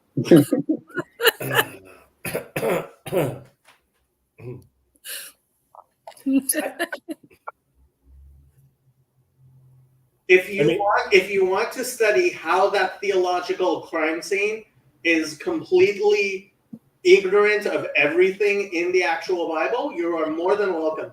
Well, it's interesting, Joseph. I wonder your perspective on this. You made a connection with the man who welcomes them in, and is the one taking care of them. You portrayed him as a good guy, and he is the character that looks like Lot. And Jacob said Lot is not righteous. Well, that's complicated. I don't know that he was never righteous. I do think at some point there was a hope for him, right? Like he was going to be Abraham's heir. And I think early in the story, we don't know so much about him early in the story, but like he seems to be set up, but there's some reason why he's rejected even before, right? Before he goes to Sodom, like it's not working. Right. There's something about what happened in Egypt, like, well, we don't really get a full picture, or maybe it's just after Egypt because once he has money, like there starts to be issues, but like there's clearly something underlying. It's Abraham that says that they have to divide, and I don't know how we're supposed to take that Lot says, yeah, I'll settle in Sodom and Gomorrah. I'm sure that's an okay place to raise. He wants to go back to this Eden-like place, right? And he doesn't seem to understand the dangers of such a place, or he chooses actively to be blind, and he gets his children married with locals. Abraham has to send someone all the way back. He doesn't have any command not to. Like no one's telling him not to do that. Like where's like Abraham obviously like has God helping him in this, but like Lot doesn't have that, right? So it's a little bit like, who would have told him, especially if his kids are getting married before Abraham? So like, how would he know that was a problem? And there's like this kind of, I don't want to say like he's obviously like this evil dude, but I do think the text, there's a lot of hints that there's something wrong, but we're not told a lot about what's wrong early, and we start to like see like things going through the story, and yet at the end, there's something. I have a slightly more positive take on Lot. I wouldn't say he's righteous, but there is something at the end that's really weird, right? In that he saves the city when Abraham can't. Now we can say he saves the city because it's through Abraham's merit. I mean that is the traditional way to read it. But at the same time, like Abraham prayed for those cities and can't even save one of them. And Lot saves an entire one of the 5 cities, which is kind of, or Lot via Abraham, whatever, which is kind of a very striking thing that we don't really think about a lot. So I see something, I see like glimmers, and there's something to be said. I mean, of like Lot is also an ancestor of the Messiah, right? Like we think about Moab and Ammon, but like they're from Lot. So there is this heir where something went wrong that needs a tikkun, and eventually he becomes a proper heir in a sense because he does lead to the Messiah, but it has to go through this very twisted path to kind of like redeem him or redeem whatever his the sparks within his soul, whatever, however you want to frame that. So I don't, yeah. So I don't want to say like there's nothing good there. I think there has to be something good if he's leading to the Messiah. But to see what it is and how and where that comes from, I think is hard. Well, I mean, everybody in the Bible has to, like, everybody has something. Even Cain obviously has something to be redeemed, Except for Amalek. Except for Amalek and Bilam, maybe. Right? Maybe. But I'm not actually finding where the theological crime scene talks about Lot. It's apparently in 2 Peter's. Oh. Really? Yeah. So you guys misled me. I don't know. Jacob, we did not make a reference to Hebrews. You came in and said, No. It's a crime scene. He didn't start with it. I think someone said it was from Hebrews initially, and then Michael Sartori said that. Yeah. Okay. I didn't come in because of. Yeah. I would suggest. I mean, I know you wanted to wrap up. I would just say, well, it's certainly not our general reading of Lot that he's like a clearly righteous person. If I remember correctly, and I'm sure if Matt was here, he could point me to immediately where it is. I believe in Jubilees, Lot is given a much more positive spin in that retelling of Genesis, and of course, the authors of the Christian Bible are clearly much more influenced by takes from the Enochic literature like Jubilees. So I would probably look in Enoch and Jubilees, and maybe even the Qumran, Pisharim, which is their version of Midrash, and just kind of see how Lot is represented in the alternative kind of camps. Because I do think that they aren't quite as down on him. Not because Urban material is totally down on him, but I think they redeemed him even more so. So yeah, 2 Peter 2:7, the implication is, well, it's Google, I don't even know which one this is. It's the top of the list. Bible study tools from somewhere. But God also rescued Lot out of Sodom because he was a righteous man who was sick of the shameful immorality of the wicked people around him. But that good man Lot, driven nearly out of his mind by the sexual filth and perversity, was rescued. Now, I don't know what. I could find an actual... Yeah, so part of the image that it's giving is because you can see that he is taking the angels in. He sees them, and it's debated how much he knows what they are, but is immediately taking them in and trying to defend them. It's showing some kind of division between Lot and Sodom and Gomorrah. Going back to my hobby horse related to all this stuff, I do think that this is a very important passage for people to understand our own situation in life, where we find ourselves currently. I believe that right now is a bit of a judge's moment where we are lacking leadership, and there's incidences horrifying that are like this, that are hanging upon us as signs of just how bad things are. The upside down. What? I said, like that upside down. Everything's kind of standing on its head. And we need to... Our Jewish discussion partners. Yes. So now we can go as Christological as we want. We can be so Christian now. But it's an interesting to sit and focus and stare at things as the consequences of our actions, not as other people's actions, but as our actions to lead us to repentance so that we can become again one man. Because that's the image. The very next verse is they assemble as though they're one person. So that's why I refer to this chapter or section as dismembered. The parts have fallen apart. They've forgotten who they are, disassociative, pulled apart, and that what happens if we stare at this and we repent is we again become one person, rejoined to each other and to the body. It So- seems like that happens a lot around maybe a tragedy, Mhm. like maybe That's a great point. There's World lots War of people. World War II.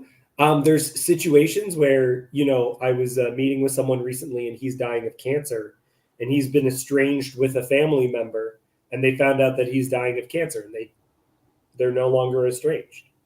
They're now talking. So it's like the funerals sometimes bring people out of the woodwork who have not fully made peace with each other. They're able to be brought back together because exactly what you're saying, Cassandra, a tragedy. People talk about the amount of American flags pre and post 9/11, where it's like George W. Bush was a very, very controversial president, but there was a period of time where he wasn't, and it's right after 9/11. Everyone's like, okay, we're all one thing again. We are all one thing again. Yeah, so it seems like in absence of that, it's really hard for people to do it just because, maybe you should be close to family and forgive people. Maybe it's better to be this kind of person rather than someone who Yeah. lets their bitterness win and, this kind of thing. And you get one of two things that bring everything together. Both are present within this text.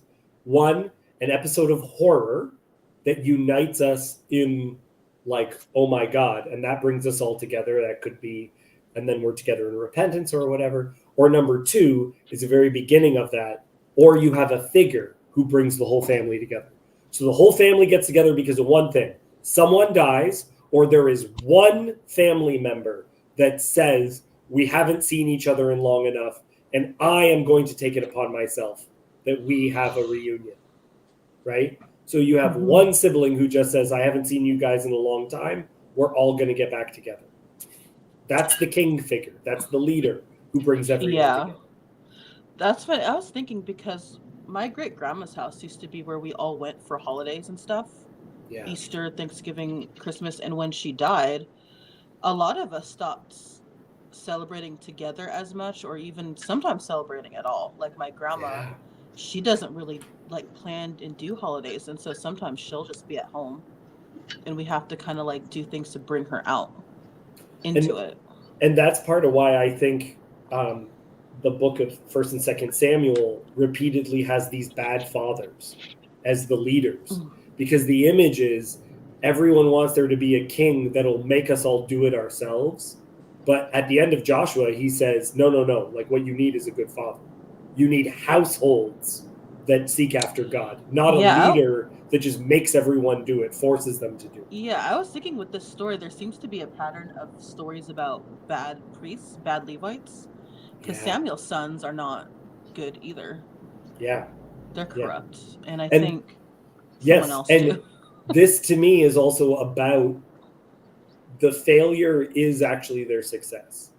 So what I mean by that is they represent humanity. What is humanity like? Israel is the priest for all the nations. What are human beings like? Of course Israel failed. That's what human beings are like. They're actually succeeding in their representative role in failing.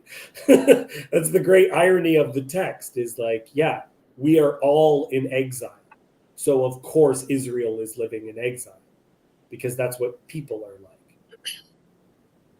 Yeah. And again, wanting to internalize all this stuff, take this into your own life. You got two options as to how you can unite people. It can be through tragedies, or it can be through you being one of those figures that brings everyone together. I was thinking about the story of Joseph and how. This is interesting. He was on Jacob's least favorite podcast, the One for Israel one. Oh, I thought it was going to be Naked Bible. That's okay. No. One for Israel. Good.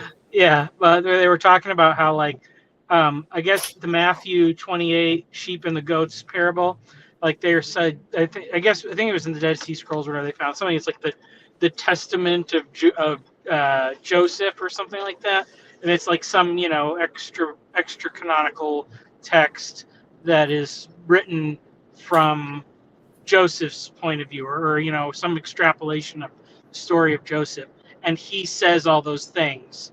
I don't remember who he's saying them to, about when I was hungry, you gave me something to drink, to eat, and all the things, the hospitality that is put forth in that parable. And it's really interesting because, not like like you were saying, like you want the father to be the one that does the right thing, but he doesn't, and it ends up falling on the son. And Joseph knows his brothers, when his identity is hidden, he's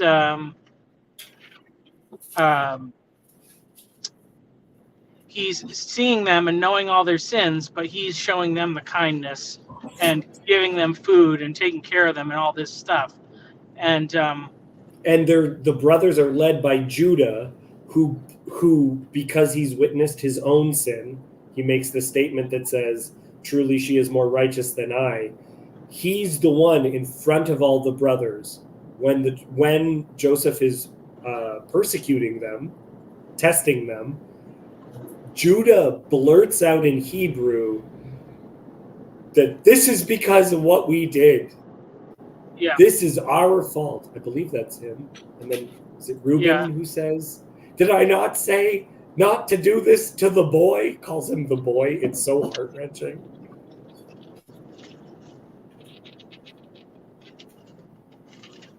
No, And keep going, Michael. What else are you? Is that everything?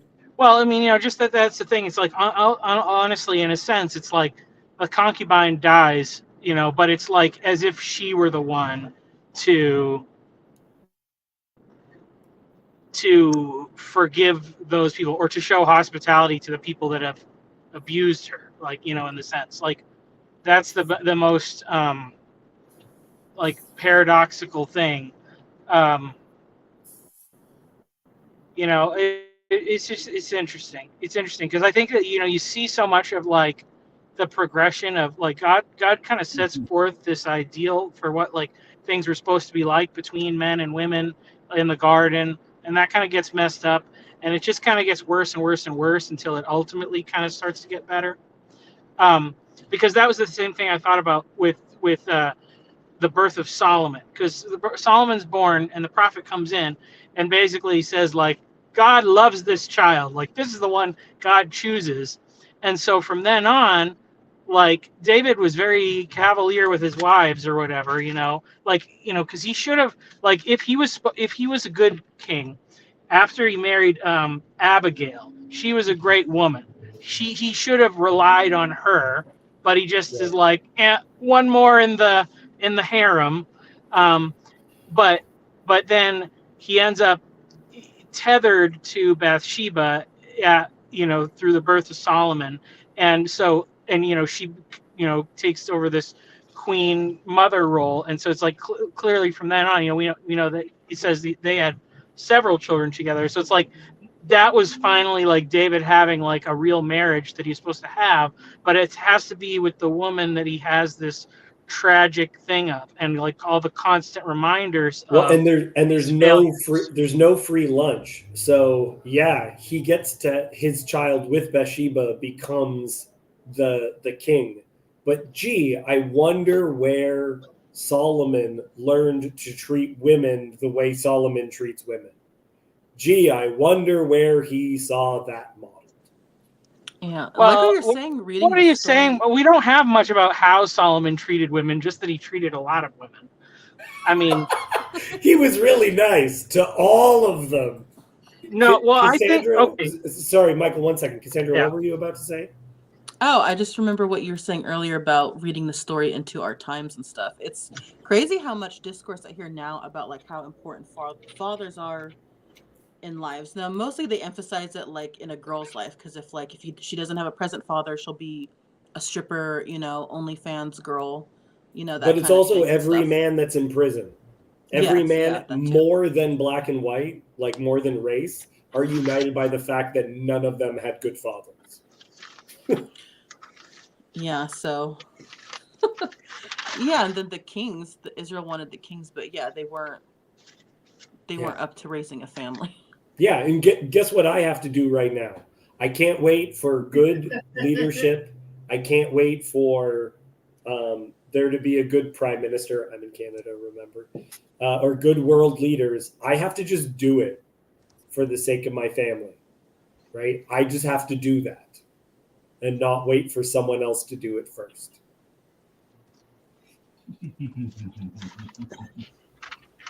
I think Solomon didn't.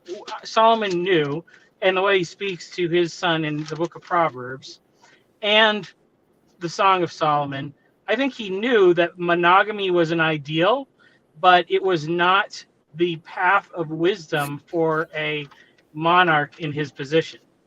And I think so. That's my take. I don't think he necessarily enjoyed, like, how do you know, how does he know that it's better to live in the corner of the roof with a dry crust of bread rather than with a contentious wife? Like, maybe he had some, so I mean, that's my take on Solomon. I think he did. I think he did a lot of things. I don't for think he had to get to kingdom. two though, Michael. Is that Solomon's first wife is an Egyptian. Yeah. His first wife is an Egyptian. So there's an aspect, Hezi, I think, talked about this before, but either way, the idea that the gospel, the message of God will go out to everywhere and redeem even the people who are considered the enemies. So Egypt has this important role as that, but Solomon does that beyond his abilities. And there's many, many people who, where they compromise is in their romantic relationships. They think, oh, I'll be such a good influence or whatever, and not realize that they will also be an influence on you. Well, yeah, I mean, I think my whole thing is, my theory of Solomon is he essentially, picked his failures on purpose, and he brought the kingdom to a place where he knows that his son, Rehoboam, is not going to be able to maintain the empire. So that in the future, people will look at Solomon and be like, what makes the Messiah more than Solomon? It's not money, it's not wives, it's not, uniting all the land. That's not the whole thing, because he brought them to the pinnacle and all those things, and then it vanished. So that's and there's references even in Deuteronomy about not going back to Egypt for horses, and it specifically states that he gets horses from Egypt, Solomon. So it's introducing, some people have even said, like, you can see in these, for lack of a better term, I think Joseph might disagree with this, but whatever, Christ-like figures, you also see Antichrist, right? You see this person who brings in the foreigner, but then he takes on them, not the other way around. But in the same way, we can see these very positive things. I just got back from England. That's where I was, remember? And the first English-speaking church is in the town of Canterbury. It's not the cathedral. It's this small church. I think it was called St. Martin's. And it exists because this woman was brought over. She was a Christian from Ireland, and she was brought over to be the wife of the king at that time. And she asks for a church just so she can worship her God, right? And she's not trying to convert him. She just wants a place to worship her God. And that is noted as how Christianity makes its way into England and paganism works its way out. It's like the opposite of the Solomon story. Yeah. He brings her in just because pretty and alliance and everything else, but it transforms in a positive way. Yeah, the whole thing about him being so wise, I feel like it makes us paradoxical in our interpretation when we say, obviously, this is what Solomon should have done differently. And it's like, well, so like, 'cause that's my thing. It's like, because it's even like in the First and Second Kings, how it kind of has this pattern of showing like basically everything that God said not to do, somebody is going to do. And then you get to see the consequences of it. And Solomon essentially got first pick at that. And it specifically says within Ecclesiastes that the wise king does this thing, but then it is given to a child who's an idiot. yeah. And so maybe Solomon could juggle those chainsaws, but now he's throwing those chainsaws at his son to juggle, and it doesn't go well. Yeah. Okay. The story of government. Yes. That's very good, Cassandra. Very good. This is, what am I saying? I'm over and over again saying this is the story of us right now. Our leaders actually represent us really well. They don't. Joe Biden and Donald Trump aren't bad representatives. They're perfect representatives. How terrifying is that? Okay. I'll see you guys next week. We still got at least 1 week. We got 2 more chapters, but maybe we could do that in one week. So thank you so much for this week, which was subtitled "Cut My Wife into Pieces." This is my last consort. Yes. This is the only Bible study with Papa Roach references. The only one. Sorry, did everyone, Sandy, you didn't get that. Michael, are you exactly old enough that you got that reference? Yeah. Cassandra, are you exactly old enough to get that reference? Oh yeah, I definitely heard that song. I'm just watching their faces. Yeah, you're just going, what? Yeah. Okay, bye guys. Bye. Bye. Later.